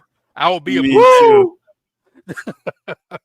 Andrea said, first said, Anzo, I gotta go. Anzo, great seeing you again. Oh, thanks for popping in, man. I always appreciate it. He said, I smoked that Anzo. Oh, 100%. Danny saying, wow, that's what I'm talking about, brother. You know what I mean? You come to Montreal, Danny, I'm gonna roll up a fat one like that, and we're gonna chill and blaze up some crap. Danny's like, no, thank you. Negative, sir. Nah, Negative. Danny ain't gonna do that. You know, Oh, he said, okay. And then he said, no, I'm good. Hey, listen, man, you come to Canada, it's legal here. You know what I mean? I'm just saying, in all of Canada, it's legal. So you can't get in trouble for indulging in a country's pleasures. You know what I mean? That's like going to, where is prostitution legal? In Taiwan and shit? And not indulging in some of the activities out there. You know what I mean? It's legal. Can't get in trouble for it. So you might as well have some fun. It's funny. My ex-wife she waited until this late in life. She just started this, right? She just started partaking. And this chick, she calls me up one night and she's like, I think I'm getting arrested. I'm like, what? You know, she was like, I don't know what she was tripping off, bro. You know, but I was like, you don't even sound right. You don't even. I had to go over there. I'm like, yo, I went over there. Her eyes were like this, talking about, I don't know. I think they're waiting outside. I'm like, what the fuck are you? Yo, I never seen nothing like that before, bro. I had no understanding whatsoever. She was tripping. Hey, Danny, she was tripping hard. Sometimes weed can be better than sex, Danny. I'm just saying. Are you crazy? No, sometimes it can be. I don't know about that, bro. I don't know about that. Come to Canada. Woo! Okay. That's sticky icky. I'm telling you, man. That made many men coward. Facts. Okay, but let's be real. But let's be real though. Not all sex is good sex. You know what I mean? So yes, there are some weeds that'll be better than some good sex. Mark say, shit, no, that's not true. No, unfortunately, no. I know you're not lying, bro. Listen, man, I'm a man of a certain age. I ain't gonna sit up here and lie and say you lying, bro. You right. Facts. You know what I mean? Hell no. Hell no. That's the paranoia in that woman, 100%. So the next topic we wanted to get into real quick, and we'll just breeze through real quick because it's a little bit of an update on the Sonya Massey situation. I wanted to know your thoughts on that situation first, Mark. Why do you think I never go to strip clubs before I got sick, bro? I know why, Danny. You spend too much money. Go ahead, Mark. All right. Well, first of all, it was tragic. You know, it was tragic, man. I feel real bad. I mean, a lot of people, like, they'll try to explain away every damn thing, man. You know what I mean? Oh, you know, she shouldn't have, bro. She didn't commit a crime. That's what you gotta understand. You know what I mean? Yes. Like, she didn't commit no crime. That's that she wasn't getting arrested. She called for help. You know, how you gonna end up dead calling somebody for help? You know? 100%. So you know, and you know me, I mean, I try to be objective about those things. I'm like looking at the video. It's like, well, did she try to throw it? It's like, it seemed to me like she was ducking, number one. You know what I mean? And if somebody told me they're gonna shoot me in my face, bro, the video would have looked bad for me. It's like, if anyone tells me they're about to shoot me in my face, I'm going for mine, bro. It's like, I might be about to die. I'm probably about to die. You know what I mean? But you're just not going to threaten to shoot me in my face with your gun drawn. And I'm just going to get shot. You know what I mean? Like, that's the scary thing about it, because when a situation escalates like that, anything goes. You know, so 100%. I felt bad seeing it. And I've been watching a lot of videos from officers who have been condemning it. You know, I think this dude is going to go down hard, man. 100%. And you like, I don't even like, you know, we had last week, we talked about it. We talked about the racial aspects, stuff like that, whether it's racial or not. Danny said it might not be. He said he found reasons why it could not be. And I get that, right? But what I want to bring up now is that this police officer has been told by his higher ups, his chief, that he shouldn't even be wearing the uniform. So this video, this leaked video dropped of him getting chastised. Let's listen to this. I hope this is the one, because I know there's more than one, but 7 months on. How are you still employed by us? I don't know. Sean, do you understand what I am saying? Yes, I do, sir. And I've had this conversation with you before. If we can't trust what you say and what you see, we can't have you in our uniform. I'm calling you on your integrity. How does that make you feel? I'm learning from it. Are you angry with me for it? Do you understand it? Yes. I don't get angry with this because, one, I have no experience. Before I came here, I had no experience. Two, I wasn't allowed to do this right here. I was not allowed to review my videos. This is termination. I'm getting goosebumps. This is extremely concerning. Everybody likes you. I got to be able to trust you. Was this a purposefully done lie? No. I full-heartedly, I still believed I was on North Madison until you just pulled up Google Maps and showed me in the daytime. This is going to get deeper because you're going to have a hard time answering some questions here real quick. Okay. So that was just part of it, the one that I found, right? Now, the guy also has had 6 different police officer jobs. So at the end of the day, he shouldn't even have had a badge. Right. You know what I mean? Like, he shouldn't even have been able to wear that uniform.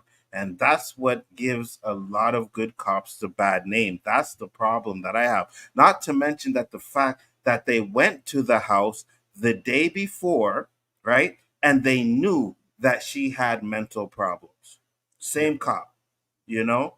So that's where it is. Like, we can, even though, like I've said, I think if it was a white woman, he probably wouldn't have reacted that way. But at the end of the day, you could take the racial stuff away from it and just understand that this man was not fit to be a police officer. Thoughts, JG? You know, I find it interesting that one of the first things he did was he blamed his training. Mm-hmm. Right? No, you're just a bad cop. Right? Don't blame it on the training. What's this? You said 6 different places you work? Yeah. So the training's been bad all 6 times? Yeah, he's been in 6 different police stations, like 6 different ones. And my thing is with the police station, of course, I'm not an officer, but when somebody's been at 6 different police stations, shouldn't that raise red flags? Like, why are you hiring 100%. This guy? Why is this guy here? Mm-hmm. Right? And don't you have tasers? Thanks, you have tasers. Mm-hmm. That woman, she looked like she might have been 100 pounds soaking wet, right? You know, Facts. even with that pot, how far you think you would be able to throw that pot? You could use your tags. You could do anything. You could just grab her. You could have done anything else, but you killed a woman. No real reason. I always 100%. thought that when you pull that gun out, that's a last resort. Unless you're faced with mortality yourself. Like they have a gun on them. Okay, yeah, I got to pull my stuff out. She had a pot. What is she gonna do with that? What is she gonna do with that? Like I said, I hope he's charged. I hope he goes to prison. He probably won't get no death penalty, but I do hope he gets anally raped daily. I feel you, brother. Anally raped daily. Yeah, Danny, check your Twitter. Go ahead, Mark. That's probably the best thing that's going to happen to him. Honestly, I mean, there's a lot of shit going to happen to him. But that can be. I mean, that's a scary scenario right there. I don't want to. I don't want to overshare, but it's relevant. It's like I had the cops called on me one time by a girl who was mad at me, and my girl at the time. And, she apologized profusely because she shouldn't have done it. It was never, look, I hope by now you guys have seen enough of me to know that I'm extremely mild-mannered. You know what I mean? It's like there's never any reason to be calling the cops on me. But she was mad at me, and she wanted to be spiteful, so she did. And, when the cops are facing you like that, anything can happen. She had mental issues.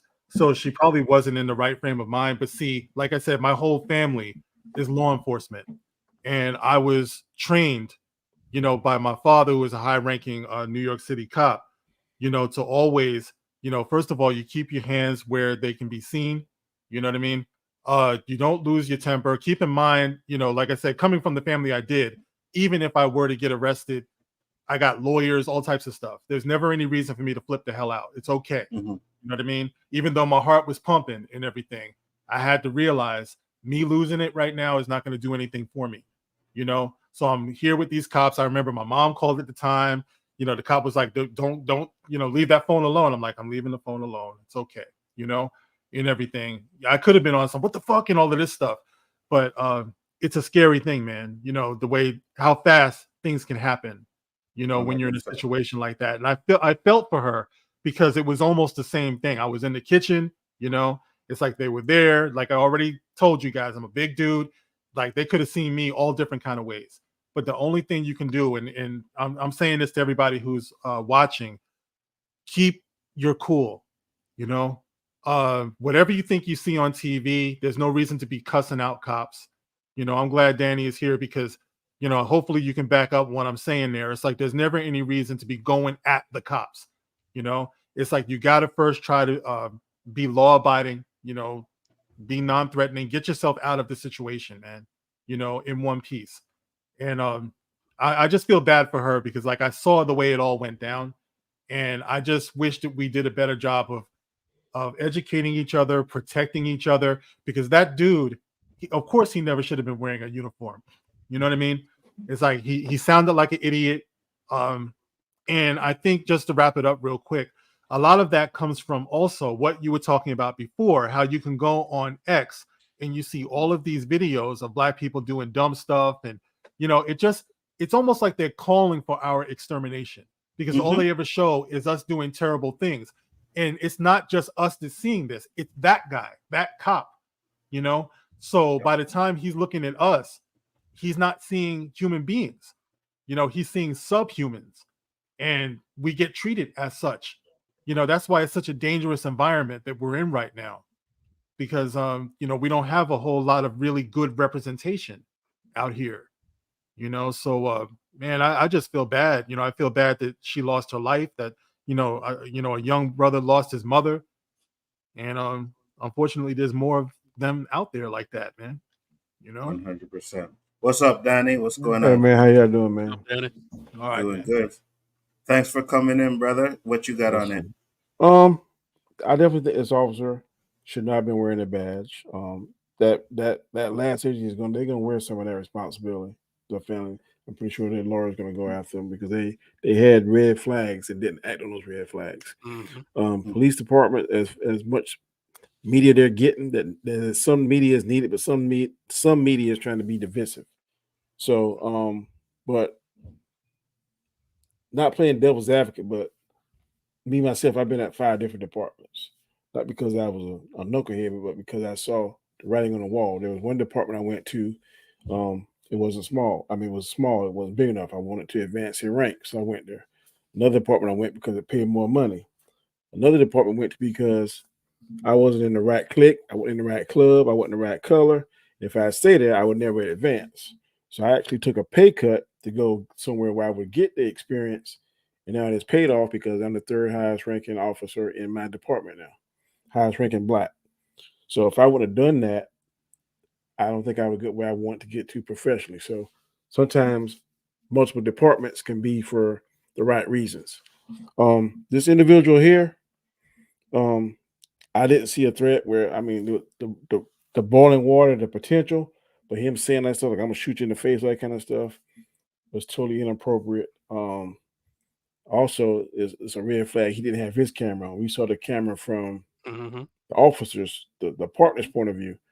You know, it should be common policy whenever you go into a house, whenever you get the car, whenever you hit your blue lights, your body camera, our body cameras automatically come on. Whenever we hit our blue lights, body camera, the car camera comes on. And there are some departments where whenever you pull your gun or taser out of your holster, the camera comes on. So I think we're trying to eventually get there. But we can't let this divide the country. Because I think sometimes the enemy and a little spiritual aspect of it is trying to get stuff to divide us, and we got to make sure that we keep our cool, like Mark said. A lot of times, your attitude will determine in law enforcement whether you go home tonight or go to jail. It could be your attitude, because I'm telling you, our law enforcement book in South Carolina is that thick. We can find something, and it's called pissing off the police. You piss off some of these police officers that don't have your best interests at heart or have that gene, they're going to find something in that book. It may be something as flimsy as no tag light. That's right. They're going to find something. Okay, you want to show your tail? Then I'm going to show you who better. So it's all about educating your sons. We all have, I'm not sure about JG, but we all have sons. I tell my son, look, do whatever they say. Get home. Then I'll take care of it the next day. So that's what you got to do. And this right here is very sad. I don't know about the butt raping every day, but I think he deserves it. If he get beat up every day, I wouldn't be mad at that. 100%. And that's what I was saying earlier. It's like, because we all know, like, you're a good cop, Donnie. Like we said all the time, even though we like to bust your, like, you know what I mean? Like, even you said, oh, you never thought you would be friends with someone that's not cop. I never thought I would be actually friends with a cop either. You know what I mean? And this stuff just makes good cops like you look bad. And not only that, it also shows you that, you need to do more stuff to make sure you weed out these type of police officers, right? So that we can actually respect the good ones. You know what I'm saying? It's tougher now because there was a time when you didn't say nothing. You say something, just like in the community. If you're a snitch, you see your buddy do something crazy, you don't say nothing. Now, in South Carolina, if you don't say something, you're going to get charged right along with him. And I'm not going to jail for nobody. There ain't nobody on this planet. Even my son, I love him. I ain't going to jail because you did something stupid. I don't expect anybody to go to jail for me. Now, if you did something and it's not your fault and they're trying to frame you, okay, I'm with you there. I'm with you there to the end. But you go out there and do something silly, something stupid that I told you not to do and you know better than to do, then you're going to have to ride that wave yourself. But, yeah, it's frustrating when you go and people that look like us call you Uncle Tom. I done been called that. I done been called Ian. I done been called all kind of crazy stuff. But now, hey, look, I done got my 25 years in, so I can go home whenever I want to. So, no doubt. Whatever. And listen, and I feel you on that, man, because when my pops first started out, he started out at the height of the Black Panther movement. You know what I mean? And I'm talking about the Black Panther Party, not the movie. So he was something like 20 years old, man. He was mad young, just a cop in Brooklyn. And the Panthers were out there calling them pigs and all of this stuff. And like you said, Uncle Tom's, and my mom, I think she was like 19 at the time, so she's all like scared and everything. Is he gonna come home? And and it's tough, man. It's tough when you're out here trying to do right, but you got these other knuckleheads here who are, I guess they're kind of like getting all the press or whatever. But for a lot of you, you're actually going out there to do some good, or just to do a job, man, just to pay bills. Like Yeah, a lot of people be like, well, how can you be a black man, be a cop? I say easy. I say, how can I fix a problem better than being inside of the actual machine? Because if everybody go in the actual machine and get the right intentions, they can fix their particular neighborhood, their particular city, their particular state. If everybody do that, they'll get a whole lot better. But you can't be out on the outside looking in and pointing fingers. To me, it was better for me to be inside, because now I'm in a position where I can make decisions. I can recommend people get fired. I can send them home. I can do certain things that I couldn't do, but I had to get my foot in the door and work my way up. And now I just try to make sure I train the officers right. I give them wise legal information and advice, and just got them that way. And for me, it works. Job, brother. And you know what? And 100%, I can completely understand that. You get in there and you find the cancer and you fix it, right? My friend's father used to always say to stay in, and I never like, you get older, you understand it. But he used to say, "Oh, kiss ass until you can kick it." You know what I mean? And I was like, I ain't never kissing nobody's ass. But at the end of the day, it's not really kissing ass. It's just you do what you got to do until you're able to get that power. And then you can start doing what you need to do to make the changes. You know what I mean? Me and my daughter, we are saying this: you got to outlast the asshole.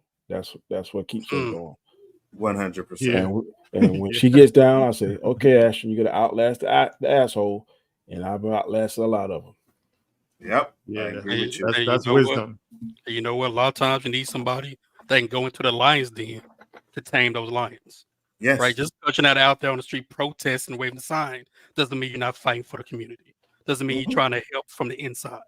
So I think we as people got to get away from that. Oh, you don't speak this certain way. You don't walk a certain way. You're not out here with me holding a poster wearing, like Danny said, a RIP t-shirt. No, he's inside doing the good work, cleaning out from the inside, making black men and women in general look like we are law-abiding citizens, which we are for the most part, right? Like we are people of substance, that we can be in these high positions, and we can make a change, and we are deserving of those. JG, I agree. We are, but some of us. Yes, yeah, right. Some of us, yeah. Woo! Some people need to be. There have been some nights, bro. I'm telling you, they have challenged. Like, man, I know. I'm working right now. People I want to fire right now. Do what I want to do. I'd be under the jail.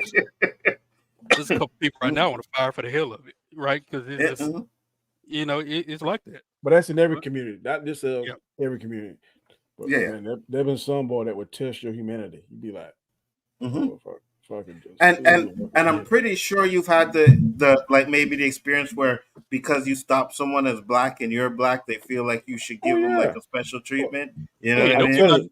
Don't be my Negro, be my nigga. Don't be my Negro. For me, the worst thing for me was working in my hometown. I would never do that again. The first day I started off in my hometown. Hey man, we've been to school together, man. Can you help this? The first day, I was still a rookie. I was like, nah.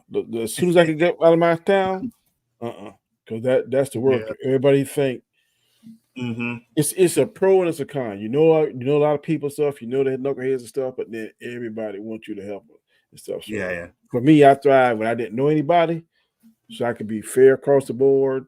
Don't get the pressure of favoritism. Don't get the pressure of that's my family. So. I don't recommend. Some people they can work for it, but it didn't work for me. See, but the problem is that betrays disrespect on their part because they have to respect the fact that you're doing your job. You know what I mean? It's like you got to see me in my official capacity, because what's messed up about that is that if they're not going to see you that way, why are they going to see the white cop that way? And a lot of them will. That's the thing. If you don't respect me in everything, then who will you respect? That's always been my mentality going through life. Like, if you're disrespecting me, I know that there's somebody in this world that you do respect. You know, why am I not that person? You know what I mean? And so, I mean, I just run everything in my life that way. Like with my son, I will never have my son to disrespect me, because I know there's going to be some man in this world that he will respect. If you're going to respect anyone in this world, it better be me. Yeah, you know what I mean? It's like my lady's the same way. It's like, if you're going to respect any man in this world, if you're going to be obedient to any man in this world, it's going to be me. Because if you're not being obedient and respectful to me, I know I'm not dumb enough to think you just won't respect anybody. There is somebody out there that you're going to respect. You know what I mean? Yeah. So I got to be that person. The You know, flip and I side of can't that be too, that Mark. person. Yeah. Go ahead. The flip side of that is that sometimes that can compromise your objectivity, because How so? you got a personal, that's my son, that's my lady. So if it wasn't my son or what my lady, I would treat them this, and this. So a lot of times, because they were my friend or my family or something, sometimes I would like turn my head when normally I shouldn't turn my head. So I'm just saying. Well, the only thing is that the next man is not going to do that, though. You know what I mean? Yeah, So but it's the like, next yo, man, if the next man don't look like me, he might get a slap on the wrist. But I'm gonna get fired or demoted. Because for sure. Yeah. I can do the same thing my white counterpart do. He gets a slap on the wrist. I get demoted, fired, named Mully. I'm not saying that on all cases, but I've seen that a whole lot. So for me, I mean, it may work for different for anybody else. When I went away, I thrived. When I stayed at home, I get it. I kind of struggled. So that's what I was going to ask you too, Danny. Like, you actually, like when you said someone, you actually said, you know what, I'll be lenient on you this time when you knew you shouldn't have, or yeah. I mean, so okay, so let me ask you this too, because you gotta have a heart, bro. No, I get that, and I get that, right? But sometimes you'll do something like that for someone, and they won't respect what you did for them. Have you ever got that? I've had that too. Like there was another cop's dad, and I mean he cussed me out from pillar to post, from heaven to hell. I mean, and I took it because it was another cop's dad. That'd have been anybody else. I would have done that, and then I got investigated. And it's like, then when I got investigated, it's like, well, everybody said that you took a lot. I said, sir, only reason I took that because I was trying to give another cop courtesy, because I didn't want to arrest his dad. It was another agency, and I didn't want bad blood. But other than that, you would have ride. Just like one of y'all, let's say hypothetically, y'all could come through South Carolina 100 miles an hour. I stop you. Bro, I ain't getting you no ticket. I'm just saying. Yeah. Like, okay, Mark, I know you're gonna get back to New York, but how about slow it down until you get to North Carolina, then you're on your own. I just ain't gonna do it. But somebody else. You know what? If I got pulled over in South Carolina and it was you, bro, I would be all types of apologetic, bro. I'm sorry, yo, listen, man. I'm sorry. You know what I mean? Just out of respect. You know what I mean? Because I put you in a position right now where you should be doing something. Listen, man, I am so sorry. You know what I mean? Yeah. And because like I said, knowing that, like I said, with my brother, he was on the force and stuff like that. God rest him and everything. I know how it is, man.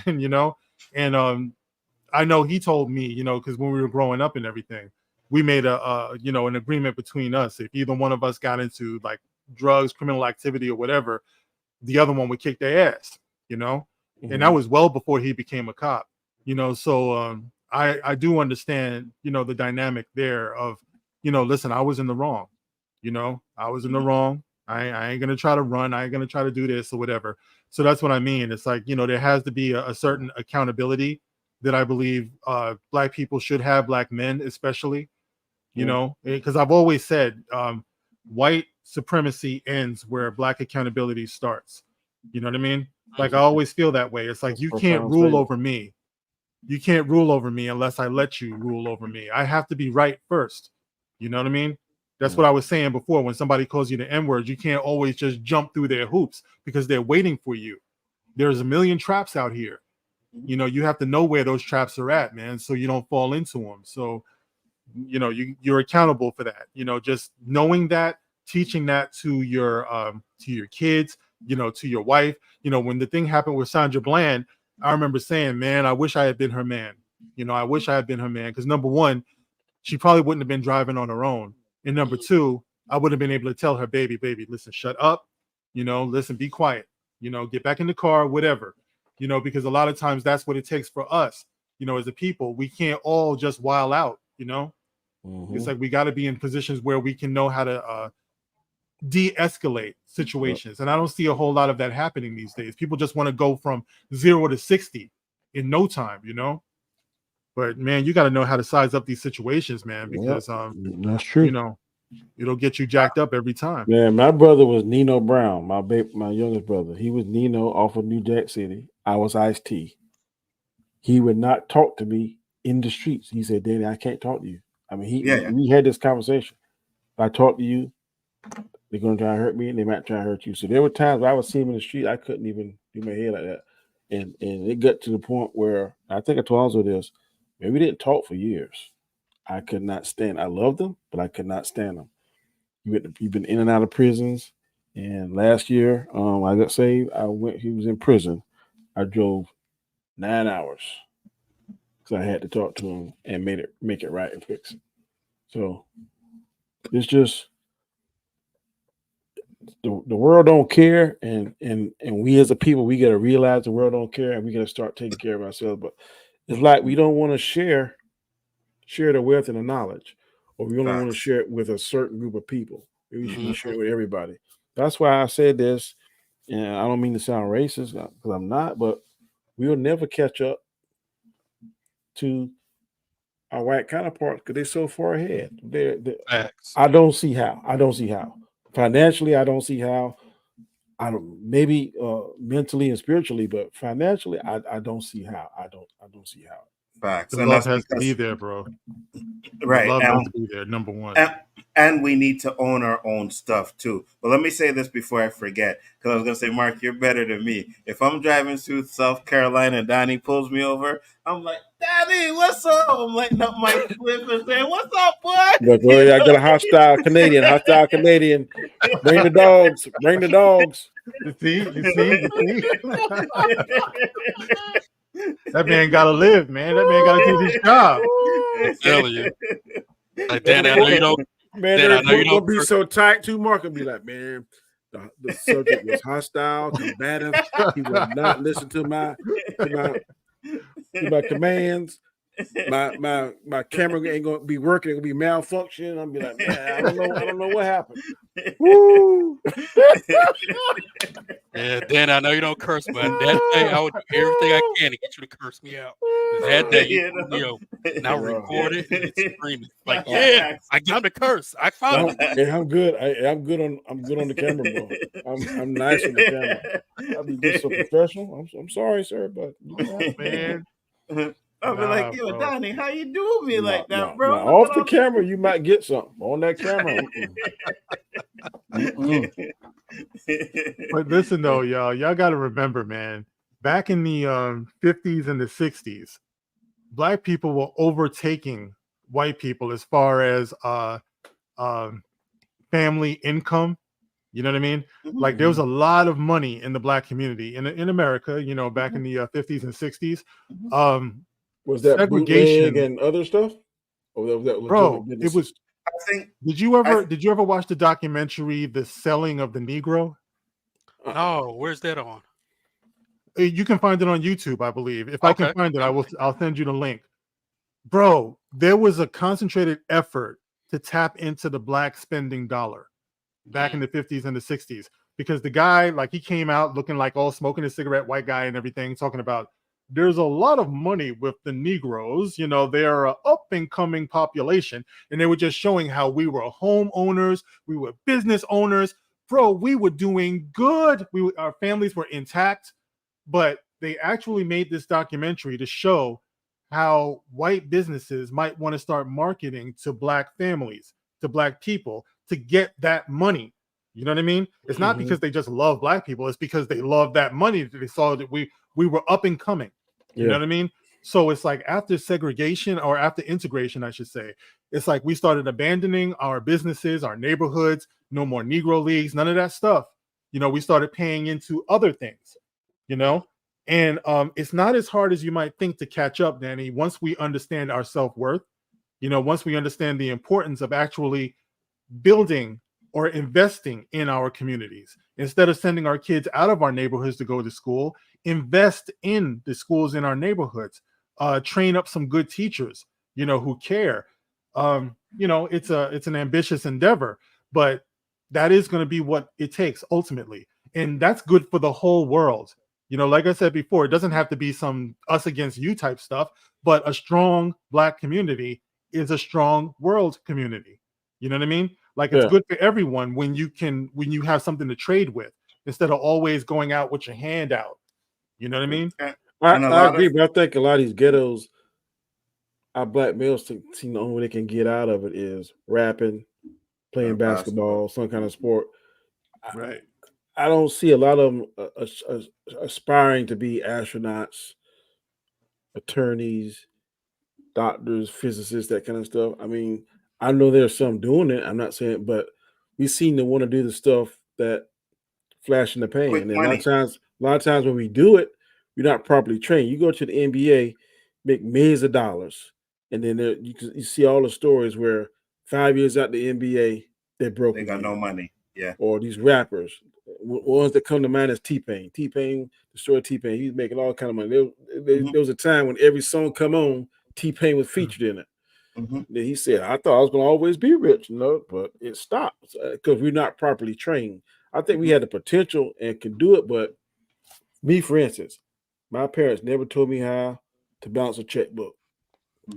I went to Marine Corps, and man, I was bouncing checks like basketballs, boy. And I thought if I had the checks, I had the money, and it don't work like that. And my first sergeant had to sit me down and tell me, he said, hey, you about to get yourself in some serious trouble. This, or this. And my first sergeant didn't look like me. That kind of stuff. Yeah. And that's the thing too, right? And a lot of the things too, like if you go back and watch those old documentaries, a lot of Black families, they worked in factories and they were getting paid pretty well to work in those factories. And what they did is they started taking those factory jobs and sending them overseas for cheap labor and stuff like that. And that was a big thing that really like took away the Black family, and you know what I mean? And also, you know what I see now? What's that? In the Hispanic community, they pool their money. I've been in grocery stores before. Oh yeah. And it'd be like 3 or 4 buggies. I'm like, man, that got to be about $500. But you'll see 4 or 5 families. You see them at the register, giving them money, whatever. They'll have a school bus and they'll remodel it. And they'll have half the community over there. And they have a house that only hold about 5 people, but they got 15 in there. 100%. They are pooling their money and they're pooling their resources, and they're getting these cars. They're getting these. I go to some houses, and man, you got Ford F-150 and Silverado and $50,000, $60,000 trucks, but they're in their yard because they pool their money and they're working anything. Some of these fields I see working in, there ain't no way I go out there now. I have a heat stroke. Yes, but they out there doing what they need to do. So they have the right mindset. 100. You got to believe, man. Sorry, Mike. I was just going to say that's exactly it too. There's a lot of jobs out there that we will not do. Right? You're too proud. Exactly. You know, won't go out there picking garbage. You know what I mean? You won't go do that. But garbage men make a lot of money. Sorry, it's just a fact. Over here, they make a lot of money. We're living in a day and age now where they'll shame you for working a job. You know, like you heard, like I know I had a problem when Dame Dash came out talking about, trying to shame brothers for having jobs. Yeah, you know what I mean? It's like you working for somebody else, you should be owning. Okay, well, ideally speaking, sure, you want to own something, you know what I mean? But how many of us are realistically going to own something right out the gate? Yeah. We don't have generational wealth. Everybody has to start somewhere. When you watch The Godfather, I mean, that's about organized crime. But when you watch The Godfather, you see how Don Vito Corleone started in some little small time, nothing. It's like everyone has got to start somewhere, so get the job. If you need to be a sanitation worker, be a plumber, whatever, like you said, these things actually will put food on the table. you know, and what you do is you raise up your kids or whatever, you sacrifice. You know what I mean? Like, you know, I don't talk about what I do, but my job is not a glamorous job. You know what I mean? And it's like my job is to put my son in a better position than I was in, you know? So I tell him, yeah, I come home tired every night, kid. You know what I mean? But you know what? I'm not ashamed. It's like, you know, people, you know, every now and then someone will ask me to come on their stream. Listen, bro, I'm about to pass out. I can't do it. You know what I mean? But, you know, I can't even, sometimes I can't even make my own videos when I get home from, I'm tired, you know? Yeah. I love to be streaming, but I can't. But the point is that you have to know how to sacrifice for a better tomorrow, you know, like for your kids, you know, your son, your daughters, whatever the case may be, you know, because that's what you're doing. You're raising them up. So, you know, but a lot of us don't see it that way. We want it all to be just about us. You know, we want to be the flashy ones and stuff. No, it'll be good for me if he's the flashy one, or maybe his kid is the flashy one, whatever. Either way, we're gonna get there, you know, but you gotta believe, man. You gotta believe. You know, don't get discouraged because you just feel like, you know, oh, they got such a head start. It's like I got white friends who are living in huge houses because it was left to them from it's been in their family, you know. So I got it from my granddad. You know, my granddad, my grandmom, you know, they moved in 1935 or something like that. Big ass house. Now it's going to be worth almost $500,000 to $1 million. Back then they got it for a dime, you know. You know, cats like my age or younger, in-ground pool, they chilling, you know. But that's what generational wealth will get you. Okay, we're a few generations behind, but we got to do this, man. You know, if we're gonna get to that level for our kids and grandkids and stuff, got to start somewhere, and it ain't always glamorous. Facts. And I used to see this garbage that dude, and it was a black dude, right? He used to pick garbage up. When I tell you, bro, this guy used to wear like a bandana over his face so you couldn't see who he was, right? You can see he's a black man, but he used to hide his face. And at the end of the day, I'm like, I get it, but at the same time, you got a job, bro, and you got a job that pays money. So you know, unless you out there like, and even not like I wouldn't do it, but unless you're out there cleaning up people's toilets and cleaning up shit in the toilets, you know what I mean? Just be proud of what you're doing, man, because you're getting paid. And there's a lot of people out there who are homeless and they ain't getting paid. You know what I mean? So yo, listen, man, I got, you know, this friend of mine, right? She's banging too, bro. You should see the frame she got on her. But anyway, the point is that she went into maintenance, right? And everybody told her, you know, oh, you know, what are you doing that for, or whatever. It's something that she chose to do for her own reasons, you know. So she's mopping floors, she's cleaning bathrooms and stuff like that. But she's so good with her money. She already paid off her house. You know, she's got a great big yard with a pool. Like, you can't tell her nothing. You know what I mean? And here she is going to work, cleaning, you know, you know, whatever, all this stuff. Yeah. You know, and like I said before, man, she's, you know, she on point, man. She got a pole in her basement too. I'm talking about a stripper pole. What? You know what I mean? It's like, yo, she does her thing. You know, she did her thing and she did it her way. But I'm just saying, you know, sometimes it's not always glamorous. You know what Absolutely. I mean? But, hey, JG, you're making your money. did you see the way Mark's eyes lit up when he said the stripper pole? Like he was remembering something, man. He was like, oh yeah. Yeah, I'm remembering something. Yeah.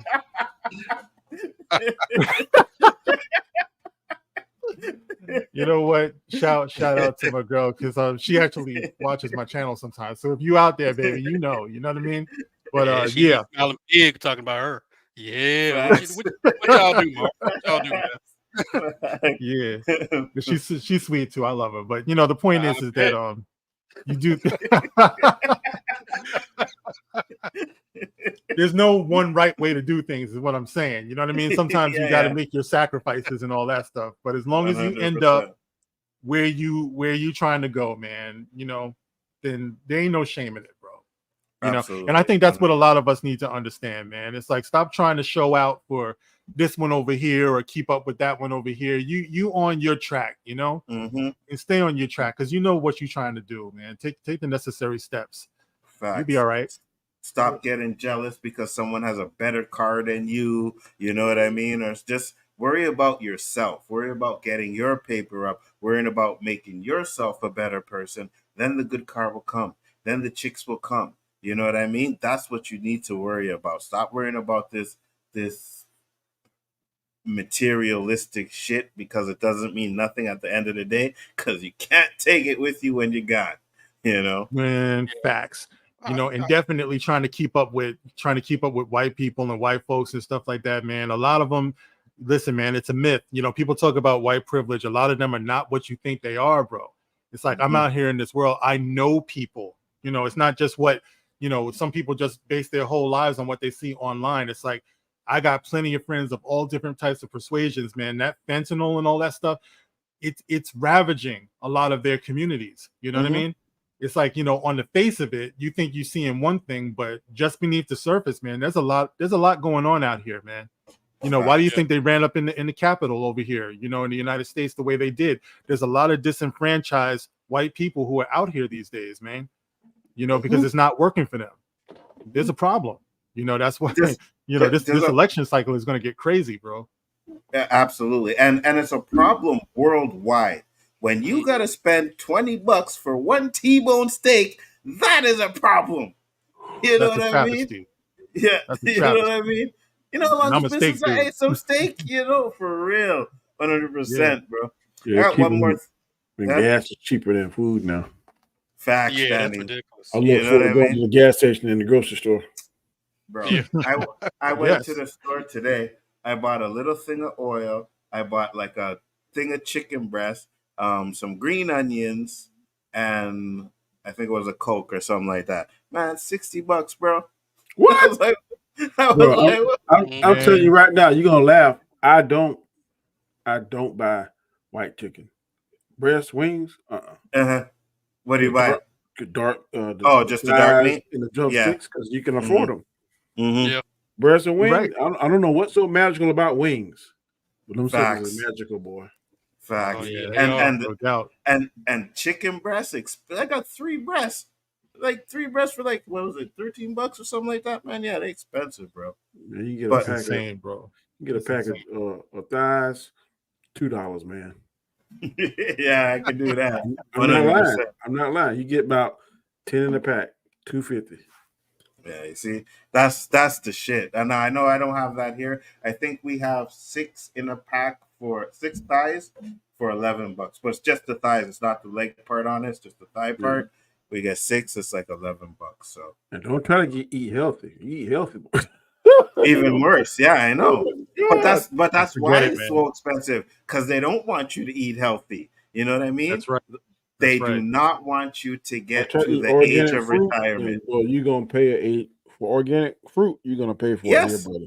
Oh yeah. Fruits and vegetables, 100%, bro. 100%. They're like double the price of regular. You know. One more thing to show that I wanted to show before we get on here, because Tiffany Haddish did this video, right? I don't know if you guys seen it. I'm not a fan of her anymore. I used to love her. I don't like her. Neither am I. So she's in a store. She's in Africa. And hey, y'all.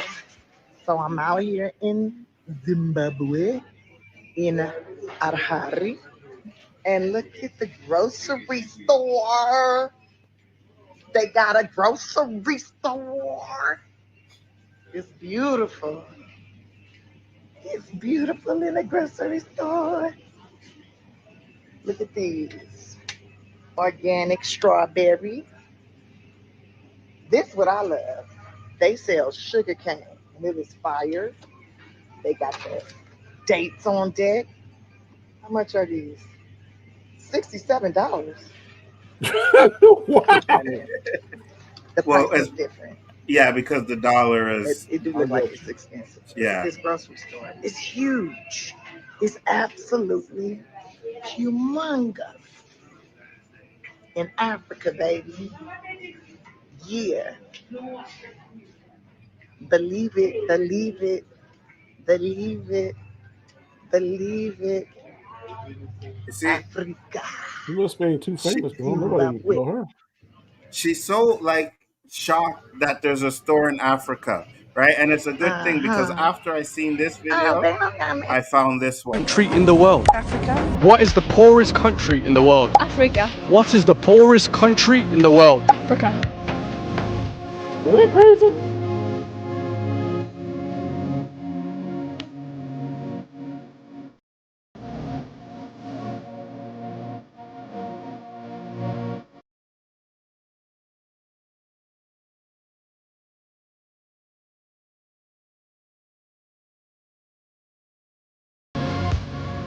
I know, buddy.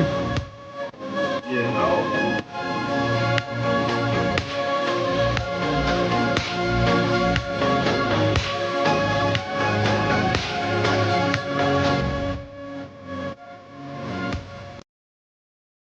It drives me up a wall that people still they think Africa's so poor, and like you said, like we're still living in huts over there and shit. Bro, It's that's crazy.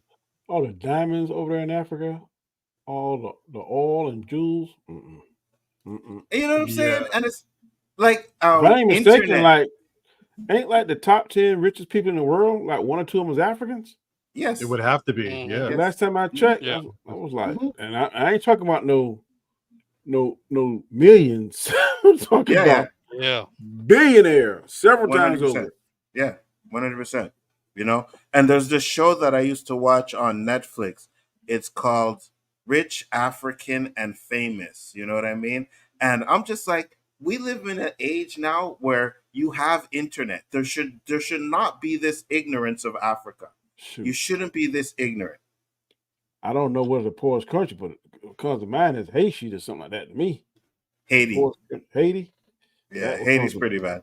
That what comes to my mind. Yeah, and there's a lot of poor countries out there, underdeveloped countries at least. Mhm. But I think we're conditioned in a lot of ways, especially here in America, bro. We're very much conditioned to think that Africa is like some type of shithole. You know what I mean? And and it's a shame because you have to I guess do your own research. You gotta like get out there and see what's there, because a lot of lies are being told. And like I said, we're just conditioned to not see the best of each other, and I'd be lying if I said that I wasn't touched by that too. It's like I said, I remember when I did go to the Million Man March, and I was shocked by how just how together we were. You know what I mean? Like, I was just used to seeing, everybody fighting and everything, and you know what I mean? Like disrespecting each other. You went out there, it was just so much love.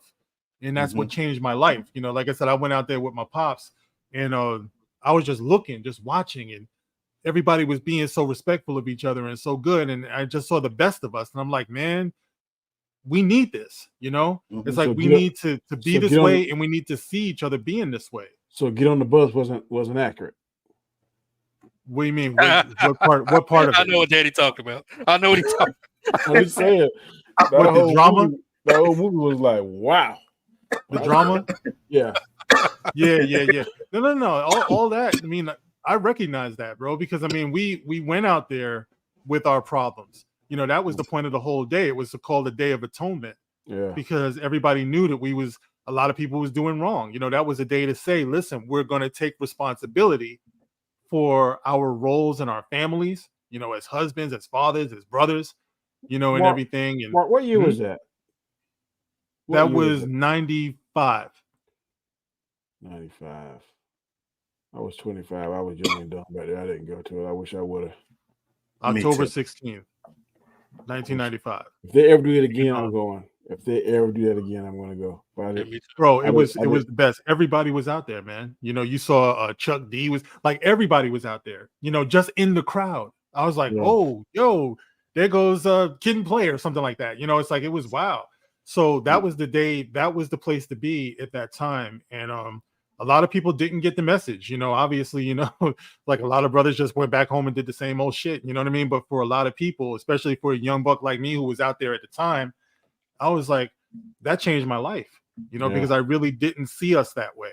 So, when they show that of Africa, it's the same thing. It's all a revelation, how good we can actually be. But who does know how good we can be? Our enemies, because they put a lot of time and resources into discouraging us from knowing how good we can be. Yeah. You know what I mean? Like what you were talking about, Nzo, earlier, when you go on X and you see all of these negative videos and images and stuff like that, they could easily put images of us doing good, being good, because we are. You know what I mean? Why can't we have something like 4,000 people per stream? Because we're talking about important stuff. Why are we not? That's all by design, bro. Like if you don't know how to look out for your own self-interest, that is a problem. Preach, Mark. And that's by design. There's somebody on here, I ain't gonna call no name. I said about 20 different positive things that cops are doing, didn't play it. Said it's not gonna get views. It's not gonna get any interest. So I'm preaching. Well done. Well said, Mark. Well said. we only bash the cops over here. We don't show no positive stuff. We ain't doing that over here. You know what I mean? I gotta hit the algorithm, and the only way to hit the algorithm is to show the cop bashing. So I gotta do what I gotta do. I hear you, bro. I hear you. Oh man. No, but for me, I just think the ignorance, right? We have internet, we have all of these things. Like you could Google Africa, you could see the pictures of Africa, and like to your point, Mark, they do everything they can to hide that because ever see African commercials about Africa? Oh, the starving kids in Africa, guys. You never see those pictures of the city, bright lights, the fancy cars. And when I tell you, I just want you guys to go and watch that just one episode of that if you can find it on Netflix. Rich African and Famous. They don't play. They got some swag over there, bro. Yeah, go ahead, Danny. I said, yeah, but I don't think they like us. Well, when you send Tiffany Haddish over there doing what she I've does, had some bad experiences with them, bro. Like, I better get out their house, or it's gonna be some trouble. So I don't think they like us. I think it's more of a cook because I remember one of my best friends growing up. Both his parents were African. They were very direct with every damn thing. And I thought, man, they really not like me. They love me. It's just how they are. When I went there on business, I was like, they pretty much told me, you need to leave and come back when my grandmother isn't here. Maybe the younger ones are kind of warming up to us, but the old schools, the big mamas in the African community, my experience, I can't speak for nobody else. They didn't care for us. So something. Yeah, go ahead. Just real quick. When I used to work in, I worked in Manhattan, right? And I worked in the the Fifth Avenue, Lexington Avenue area, where it's like a lot of money. In other words, like I was just starting out and everything, and I worked in this upscale, what is it, Nzo Angelini, like women's shoes or whatever. And I worked with this one dude from Africa. His name was Omar. Omar was cool as hell, man. The smoothest ladies man you will ever see. And Omar was so damn cool. But, what I got from him, as an African, and we got along great and everything, but we're driven by youth culture a lot, especially in America. Nobody wants to get old. Everybody wants to be seen as young and hip and all this stuff. Like in other cultures, they embrace their maturity a lot earlier.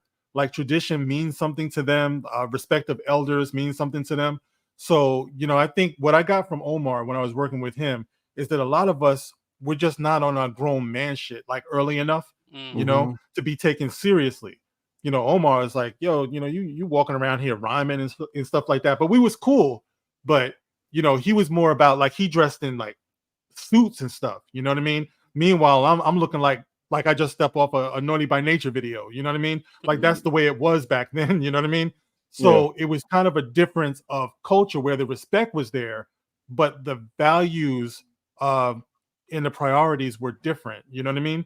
So if there was any type of disregard or disrespect, I think it was along those lines where I'm here trying to hold on to my youth and be a kid, being seen as a kid. But even at like 19, 20, 21, Omar was a man. He was sophisticated, So, I think that has a lot to do with it too, how we don't really embrace ourselves as like, just like just standing on business, as they say, Yeah. And I'll tell you what else it has to do with too, is movies, TV, and everything like that too, right? Because it's what they show. I remember growing up, I was like, I will never go to New York. You know what I mean? Because you would hear the stories. Oh yeah, dude's getting jacked for their Jordans and this and that, and all kinds of stuff. So you hear whatever, Danny. So you hear I'm agreeing with you. Oh yeah. I was scared of New York, boy. 100%. Yeah, me too. I'm like, yo, you know what I mean? And then my friends, Roberto, his brother, and all of them, they went to New York one time with their father, and they had a ball. You know what I mean? Like, oh, it's nothing like that. So I think a lot of the things were like these Africans and even Haitians or whatever. Yes, it's what they see and it's what they believe. That's how Americans, Black people are, what they see on TV, and that's a big problem. And that's why I always say we still those power shows and all of that crap, it's there. People Watch love your mouth. it. Watch your Yeah, mouth. now I'm gonna say it, but we I need love to get rid of them. We need to get rid of them shits. You know what I what? mean? I guess, Let's get rid of Power after this last season because it's going to be the final season, and then let's get rid of Power Force after the final season. But don't get rid of it before the final season. Bro, you listen, man. Danny, you know how to process that stuff, but you know there's a lot of kids out in the street that's their Bible, and that's not cool. Yeah, I agree. because because there's a lot of people who unfortunately they don't know the difference between TV and real life. They want to It's a emulate guilty what they pleasure see. that Mark. I'm really trying to get away from. I'm so invested in it now, but you're right. I should be watching them shows, but Well, no, you're good. You know better. You know, I'm talking about the impressionable kids that's out there. You know what I mean? JJ, I wanted to get your thoughts, and then I want to say something real quick. But go ahead. Yeah, I guess I'm different because I spent when I was younger every summer in New York in the Heights area, right? Watching the Heights area. So I guess my experience is a lot different, right? Now, when I went to certain blocks, it might have been an issue because I'm a dark skinned kid. You go to the Puerto Rican side, you may have a little issue depending on what block you're going to, right? Or if I'm in the Jamaican side, it may be a little issue if I talk a certain way, right? So those are issues I would have. But as far as fear, I was never really scared of it, right? JG, you look like the Incredible Hulk, and you say you're a Chinese Shaolin master. So I don't think they're gonna mess with you. But it was funny because my mom's family is Cuban, so the high school, when it was all Cubans at the time, they would always send me to the Jamaican spots. I was like, why the hell you always sending me over there? Because I'm black as hell. That's why they send me over there. Don't mess with Jamaicans. Like, why y'all always send me to this bodega over here? I'm a grown man now, and I don't mess with no Jamaicans. Hey, listen, it's Jamaican women's I don't fuck with. They got eyes and shit. oh yeah, Jamaican women, 100%. Yeah. Danny, if you never had a Jamaican woman, yeah. And I tell you, man, we got a Jamaican restaurant where I live at. That woman is so nasty. I hate going in there, man. Some of them are, yes. You can't sit down until you tell you to sit down. You can't open the drink thing until she gives you permission. I'm like, man, you don't need my money. No wonder I'm like that. Because if I go in somebody's house, I won't sit down until they tell me I can sit down. I will literally stand there. A house and a restaurant is different, man. That's true too. Yeah, man. What I was gonna say, to your point, Danny, where you're saying that you shouldn't be watching. No, watch it and enjoy it. My thing is, there's a place for it, right? People like that stuff or whatever, but we need a balance. We need more of the Cosby Show stuff to offset that, to give people a choice to say, okay, now we're going to watch something like this. You can see the other side, right? They don't show the other side. They just show the violence, the drug dealers, the this, the that, and that's the only side that they show. And that's what the problem is, you know? I really... No balance. No balance.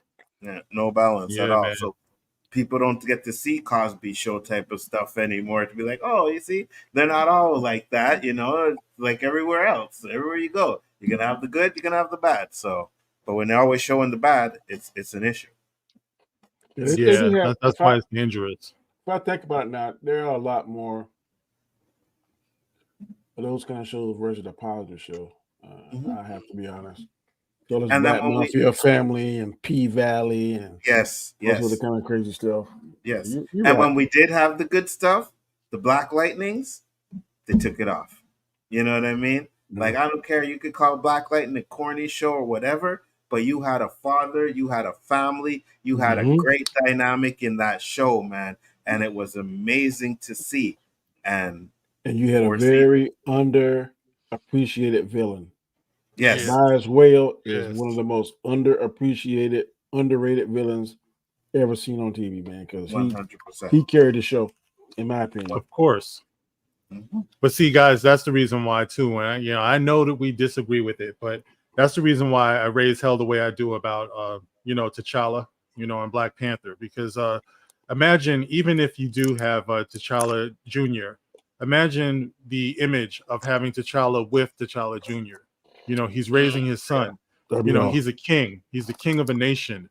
And I just feel like we need that, man, and we need it now. I mean, the situation is so urgent with our kids right now. It's, you could say that, oh, they'll pick it up in 10 years or whatever. But you know, the point is that we need it now, man, because there are a lot of kids out here that's really suffering. The self-harm rate they don't even talk about in the Black community. It's pretty high now, you know, and we need all the help we can get, man. You remember back in the day when it was like World War II and they used to show Bugs Bunny cartoons, where it was kind of like encouraging people to enlist in the army. Like they know the power of even the smallest, even a cartoon. They knew the power of that, you know. So when you have Marvel's first Black superhero, that is something that should have been protected, you know. And that's the only reason why I go so hard on it, because images are very, very important, and it's something that it's missing right now. You know what I mean? How do you feel about Sam Wilson being Captain America? How do you feel about that upcoming project? I don't think they're going to handle it right, man. I mean, I'm willing to give it a chance. You know what I mean? But I really feel like I wish they had established. You know, you realize the Falcon, by the way, was the first Black American superhero ever. The Falcon. You know, so I wish that they had kept him as the Falcon for a little bit longer before they put him, you know, in the Captain America outfit. You know, because cinematically speaking, I really do feel like it could have been important. It could have really broken through in a meaningful way, you know, to have him be authentic to his identity. But in entertainment wise, it could be okay. I don't think it is, because it's got too many problems going on. But it's like, I just look at what's going on, man. You know, it's like we don't have Black Panther anymore. We got, I don't know what the hell's going on with Blade. The character of the Falcon got messed up. Who else was it? Cyborg went away, you know, because they got into it with Ray Fisher. So I just see all of these Kang. You know what I mean? So it's like, what the hell is going on, bro? You know what I mean? Even the chick, the Iron Girl or whatever she was supposed to get a series. Ironheart. They took that away. What happened with the Captain Marvel girl, Tiana Paris? My baby. She's fine, isn't she? You know, right. You know, so it's like, what's going on, bro? You know, it's like, if we don't fight for these things, if we don't fight for these characters, nobody else will. And I just see them just taking one away after the other, you know. Meanwhile, at the same time, we got Robert Downey Jr. can come back to multi-million dollars, you know. Yeah. So they're protecting their position, but for some reason we're not. And Let me ask you this. Yeah, go ahead, Danny. I get it. I get the T'Challa argument. I get it. But was it saying we don't support Letitia Wright? I think that's her name. In her spot, because at the end of the day, she's still Black. So a lot of people did support that movie, and yet they're fighting saying we cast T'Challa, which is, you're right, and I understand the argument, but at the same time, should she be penalized or she be punished because of the decision that Marvel made? And his pretty much was next man up, and the next man up was a Black person. So I got an answer for that. Okay. The Black woman is stronger with the Black man. All right. What is good for the Black man is good for the Black woman. All right. So it's not a slight on Letitia Wright. She would have had her position no matter what. You know what I mean? But you took away the king, is my point. It's like, she can play her role for sure, but you didn't have to take away the king. You know, they chose to do that. They own it. They have the right to do it. But as the Black community, I think that we at least have the right to express concern when they make these creative decisions. It didn't have to be that way. She was already employed. Not to mention, Angela Bassett's character got killed in there, and Angela Bassett didn't agree with that. You know what I mean? She had to accept it. Yeah, I hate it. Yeah. So, and this is what I'm talking about: the cheapening of Black lives, the cheapening of Black images. How far do we want to go with that, man? You know, because if you want to uplift the Black woman, that's fine. But the Black man, or the man, is made to be the protector of the woman. If you degrade the man, the woman is going to be compromised sooner or later. You know what I mean? So I look at the long game when it comes to that. It can be, I'm glad she's working. I'm not mad at her. She's cute. You know, it's fine. You know, but what they did, I believe, was it was short-sighted at best. You know, or it was purposeful at worst. It's something they did on purpose. You know, either way, I feel like we took a loss. with that, and I don't feel it's something that Chadwick Boseman would have respected, you know, because he was all about positivity and building, and that's not building, that's separating, that's division, you know. And Okay. there's one thing I want to say. A queen should be standing with her king. Yeah, and there's one thing I want to say that I think is a misconception, right? I don't think you guys understand that me and Danny were never against T'Challa being recasted. We were never against that. We just think that the way they did it, I was acceptable with it because you're going to get a T'Challa. And I know you guys are saying it's not the same T'Challa, whatever, but you're going to get that. You're going to get a king of Wakanda. And like you said, as long as they don't mess it up, I think he'll be back, right? So, but if they had recasted him, I don't think we would have had an issue with it either. No, I definitely had an issue with it. But I called that before it happened, not being braggadocious, but you did, and it's acceptable. Is it what I really wanted? No, but I'm not gonna go hard like you and chill. I mean, that's your right. I'm not downplaying it, whatever. Because if it's something I really felt strong about, I would do it too. But I'm cool with how they did it. Yeah, no, I get it, bro. I mean, I really do. You know, but keep in mind, you know, like I said, I'm motivated by more than just me. You know, I told the story. You know, we're watching Black Panther, and I remember like it was yesterday. Although he's some big kid now, but you know, I remember back then. It's like my son pulling, like desperately pulling on my arm in the movie theater. Dad, after we leave here, can we go to Toys R Us and get an action figure? You know, I want Black Panther. I want Black Dad. You know, I'm like, okay, son, let's just finish watching the movie. You know what I mean? Like he was so excited. Yeah. You know, and keep in mind, this was after Disney fucked up Finn, and that was another character that he really loved. You know what I mean? So it's like he really loved Finn in The Force Awakens, and they messed up that character, and he was done with Star Wars. My little boy, done with Star Wars. You know, then we go to Black Panther. He's loving Black Panther. Now they take away Black Panther. You know what I mean? So it's like my motivation came from that.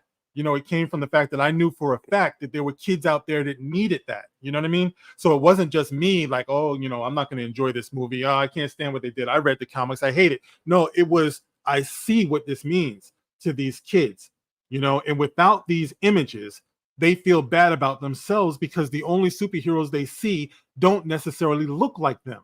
You know what I mean? They can enjoy Spider-Man like he enjoys Spider-Man. He loves the Avengers and stuff. But that Black Panther piece, man, like I said, I feel him. I still feel him pulling on my arm. You know what I mean? So I know how much that meant. So that's the reason why I go so hard on that.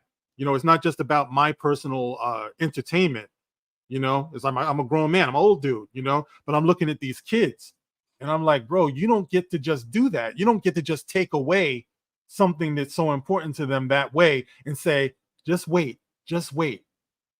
You know, he was a kid then. He's a young man now. And there are a lot of kids who have grown up now waiting for that image that didn't have it at a very critical time in their lives. You know what I mean? So that's what I'm saying.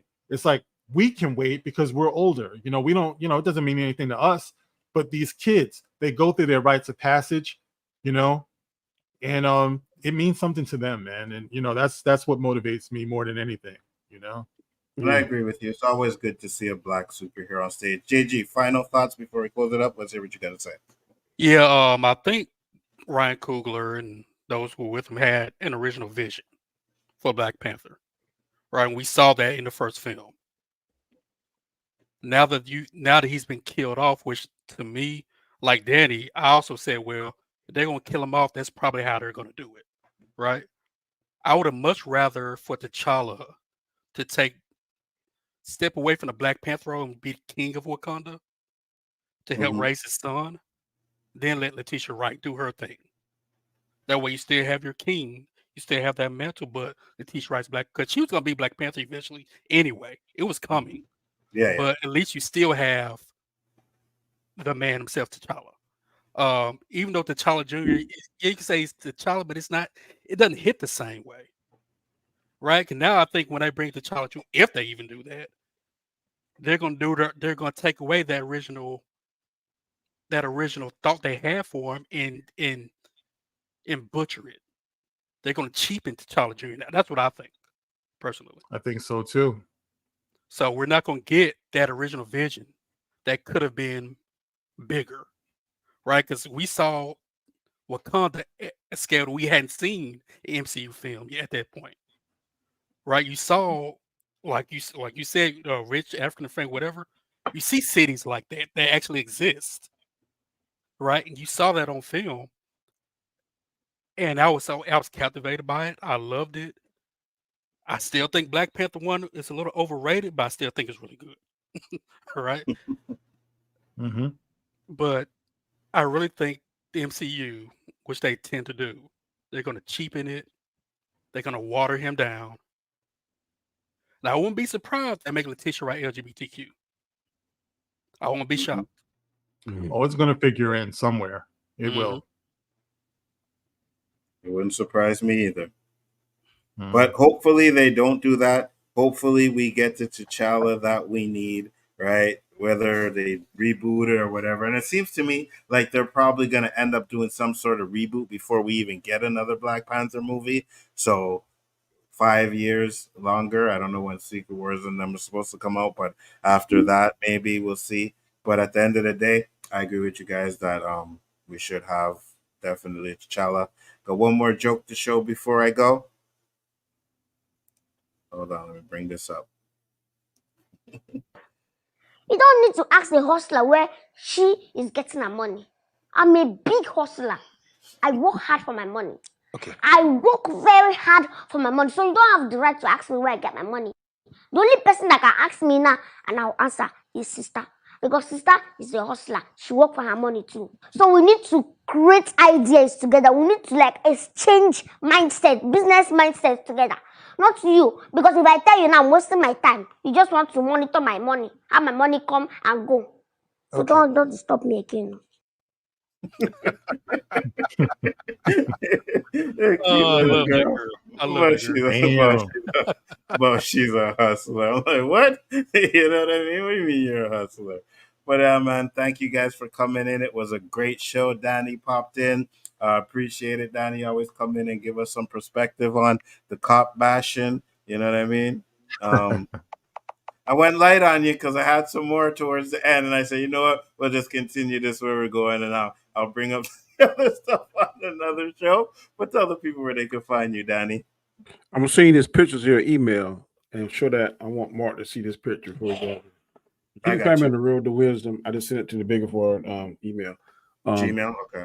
Yeah. You can find me on the Road to Wisdom Mondays, Wednesdays, Fridays at 7 a.m. Eastern Standard Time. I try to give a little bit of spiritual aspect to some of my thoughts. You can find me on the Hangout, which comes on before this show at 8 o'clock on Wednesdays, and Storm Lives on 7 p.m. on Sundays. And whenever it's not too crazy hot, I come on this show with my boys. Definitely enjoyed it, man. It's always a good time.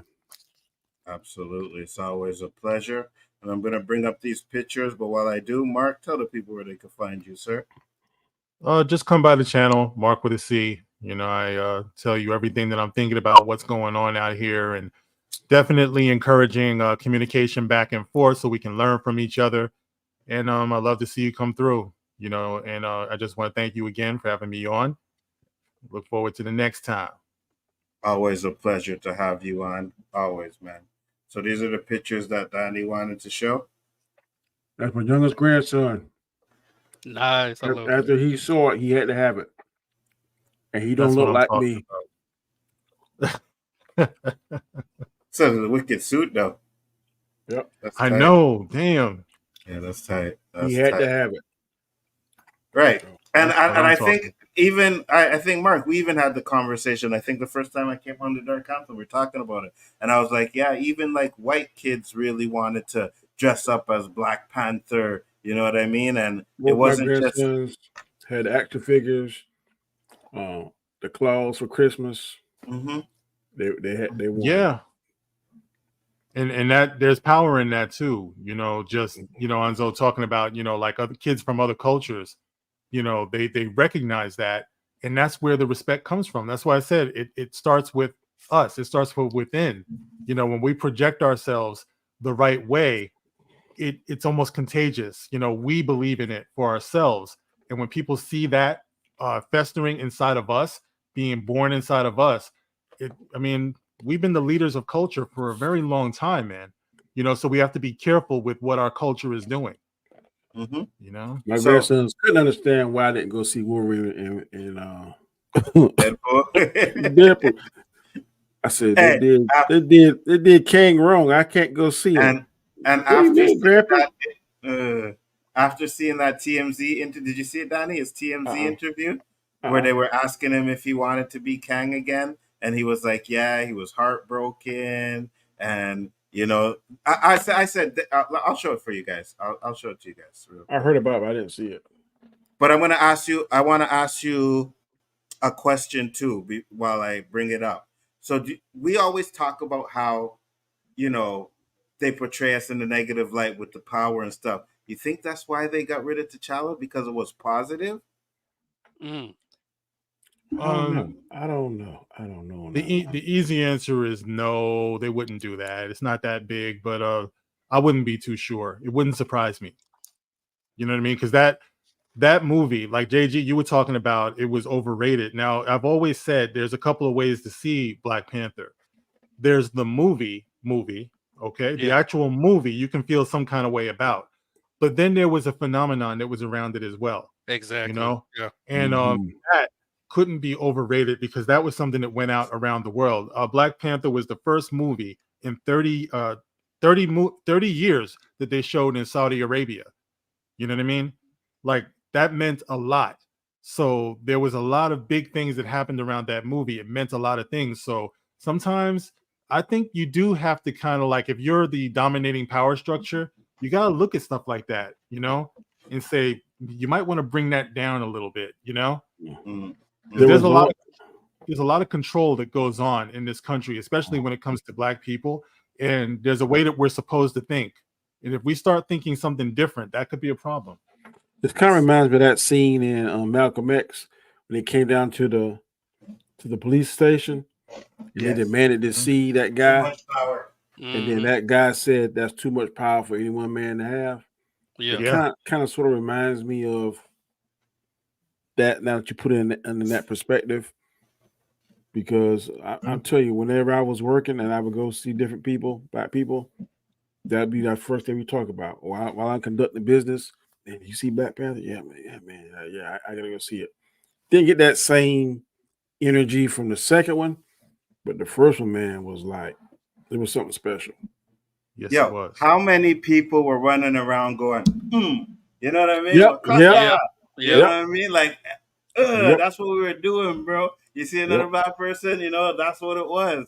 And after that, it's done. There was never that. Like, there was never that kind of excitement for the second one. So now that we're having this conversation, it's like, yeah, maybe I always do it. I always say, like, Hollywood, they try to manipulate and do kind of stuff. And when they seen that power was coming, and he wasn't going on with that crazy stuff that goes on, they might have took him out. Remember, guys, hip hop used to be uplifting. It used to be educational. Yes. You know, I'm not saying it wasn't the gangsterisms, but like you were saying, there's balance, and there was always a respect for higher consciousness. But what you see now, you know what I mean? What you see now is by design. That's not hot garbage, bro. That's not who we are. So that's what I'm saying. We always have to be seen in our lower form of existence, and you got to start to wonder why that is. You know, the Democratic, what was it? We're not going to get into the whole Kamala thing, but you know, at her recent rally, you see they had Megan Thee Stallion, right? And she's rapping about her. You know, she's rapping about her about a pussy, bro. You know what I mean? And then on the Republican side, you had Amber Rose. You know, it's like, this is how they see us. This is the way that we're supposed to be related to. You know, so you got to look at that, man. Yeah, 100%. And then the shoes, right? And then the Trump coming out saying he relates because he has a criminal record and stuff like that. Like, that's how they see us. And we have to have that change. Like I said, and we're not into political or anything, but both sides don't see us as we should be seen. And I'm glad I'm Canadian to where I don't have to worry about that hot mess that you guys got going over there. But let's play this video. That is what I'm talking about. It hurt, man. And she asked the right questions. I just said she asked the wrong person these questions, but Let's listen. Hey, Jonathan, how are you? Nice. I mean, it was announced that Robert Downey Jr. was, being brought back from Marvel to play Doctor Doom. I mean, it looks like he's replacing your villain, Kang. I mean, are you hurt with the new direction that, Marvel is, going? Yeah, heartbroken. You are? Yeah, come on. Yeah, of course. I love him. I love Kang. I love Kang. Mm-hmm. I mean, Doctor Doom is wicked though. Yeah, it is good. It's gonna be good. I mean, both Robert Downey Jr. and Ezra Miller have had a history of trouble with the law and getting arrested for felonies. I mean, you only had a misdemeanor. Do you feel like it's unfair that you're not being given the same opportunities as them? Damn. I think it's fair that Mr. Downey is being and has been greeted with patience and curiosity and love, and that Mr. Miller's gotten the same treatment, and that they're being allowed to work their art and be creative at that level. It's not. Nah, I'm not really. I didn't really get that. So Do you wish you had the same opportunity as them? I mean, that's hard. I mean, come on. Yeah. I mean, why do you think that's the case though? For them? I don't know. Would you want your old role back, your old job back as King the Conqueror? Kang? Yeah. Hell yeah. Hell yeah. Hell yeah. I love him. That's why I said I love him. I love him. I love Kang. Love Timeless. Love He Who Remains. Love him. That right there is a prime example of what Mark was saying earlier. You got to keep a cool head and don't let your emotions, because I know what he's saying in his mind. Yeah. Mm-hmm. But he's saying, look, if I say the right things, I have the right attitude, I have the right temperament, then I might get a second chance. So I say bravo to him, brother. Bravo, Wells. 100%. Way to keep it cool, bro. And I can tell you right now, if you come back, you definitely gonna get my $1. Me too, 100%. And you can see at the end, he's like, I love Kang. I love, you know what I mean? And when we watch the roles, I don't care what anybody wants to say. You could like Loki, you could dislike Loki, you could dislike Ant-Man and the Wasp or like it. He was the best part of those things. That last episode of Loki season 1 was amazing. I watched that episode over and over again because of him and that. Yeah. When they showed the different versions of him in the end of Ant-Man and Wasp, that right there is yes, he gonna kill it. To 100%. see him play all those different versions and bring to life different iterations of Kang, they better be secretly working on this. After Secret War, we better see some Kang. And the best part about it, it was every time he played a different character, it felt like a different character. Yes. You know what I mean? You weren't seeing Kang, but he's one above all. He did it in a way where each character was different. That's why his acting is so amazing. And I don't even talk about The Harder They Fall, because I still watch that movie over and over again. He was great in that. He was great in Creed. He was great in I didn't what like was the other Creed. thing he was Boy, he was in the Creed, buddy. Well, you were supposed to. I know. And he did his job because I wanted Adonis to kill him. Yeah. But at the same time, though, Danny, you could also see where he was coming from as well. I see where he's coming from. I'm just saying he did his job because I was only invested in him getting whipped beyond. But everything he's in, he elevates. So he's a powerful actor, man, and I don't think Hollywood is going to let him go. You know what I mean? I really, because they're comparing him to Robert Downey Jr. Robert Downey Jr. was very similar in that his talent was just not going to be denied. You know what I mean? You could tell that man had all types of charisma, even though he stayed getting in trouble. you know. But and it's the same thing with him. Although I don't think he's just going to be some guy who gets in trouble a lot. I just think, you know, he messed up, you know, got into this bad relationship with this chick, you know.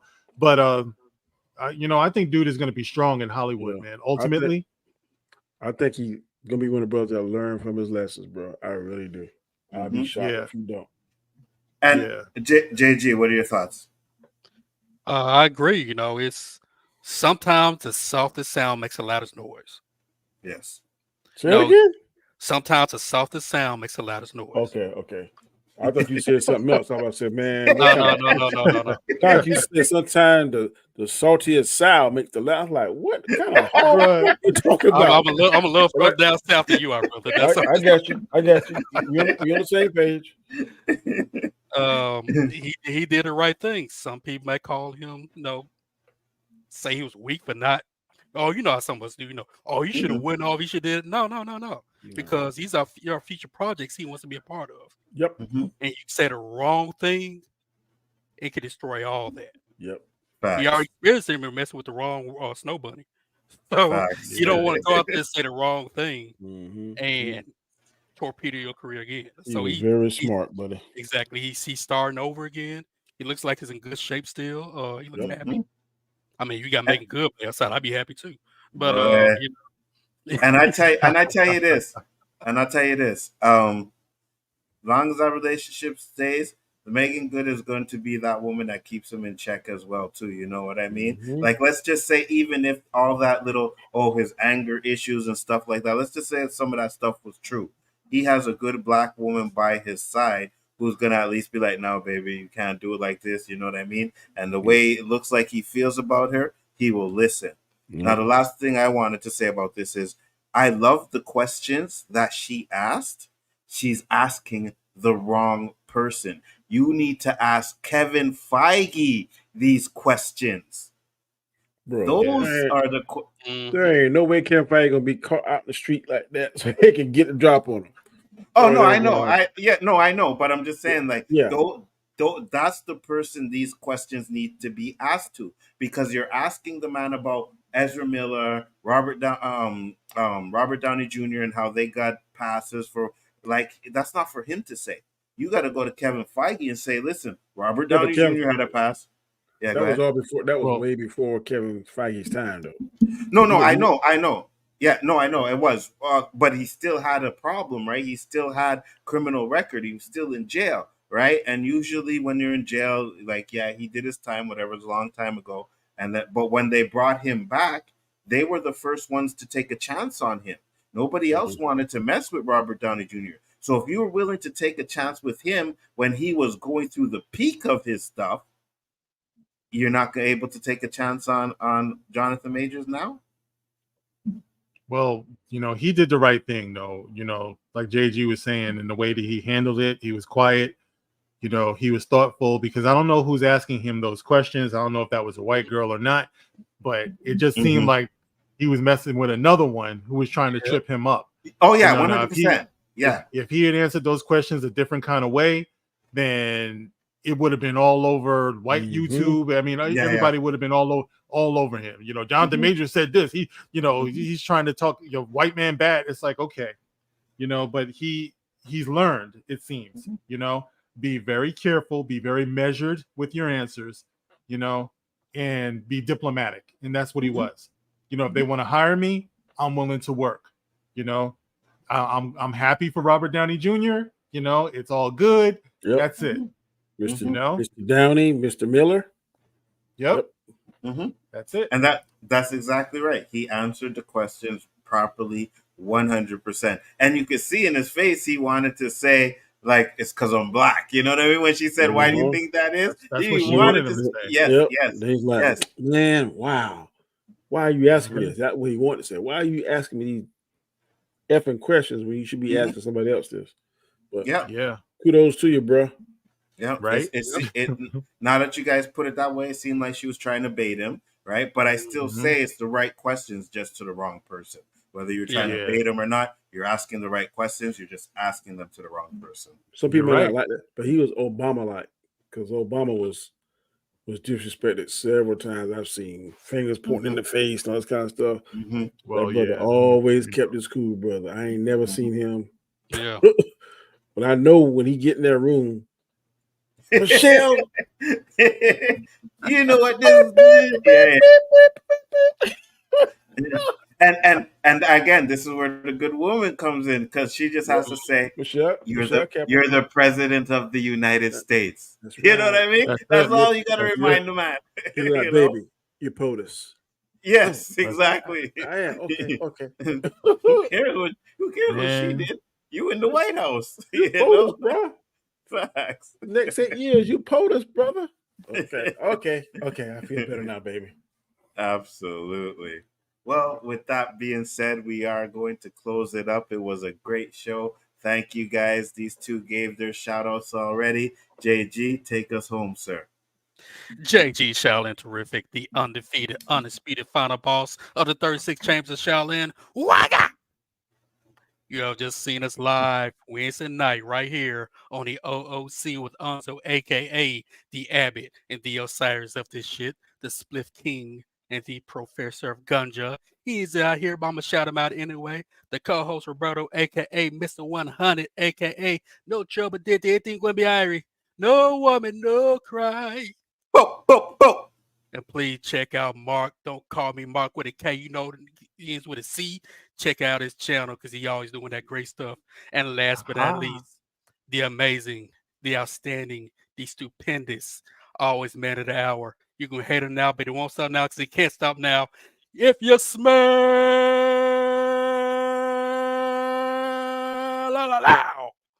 what Danny is cooking. Yes, sir, guys. That is it. The O.O.C. Thank you very much. And I know you guys watching yesterday, but if anybody came in, just to let you know, Roberto is on vacation, so he will be back. And while he's gone, there will be other special guests that come in and hang out with us. So thank you guys again. Yeah, go ahead. Watch House of Dragon Sunday is awesome. Oh, my Lord. What about It a dragon? is. I said, watch House of Dragon, bro. What's wrong with you? What's wrong with y'all? You niggas are crazy.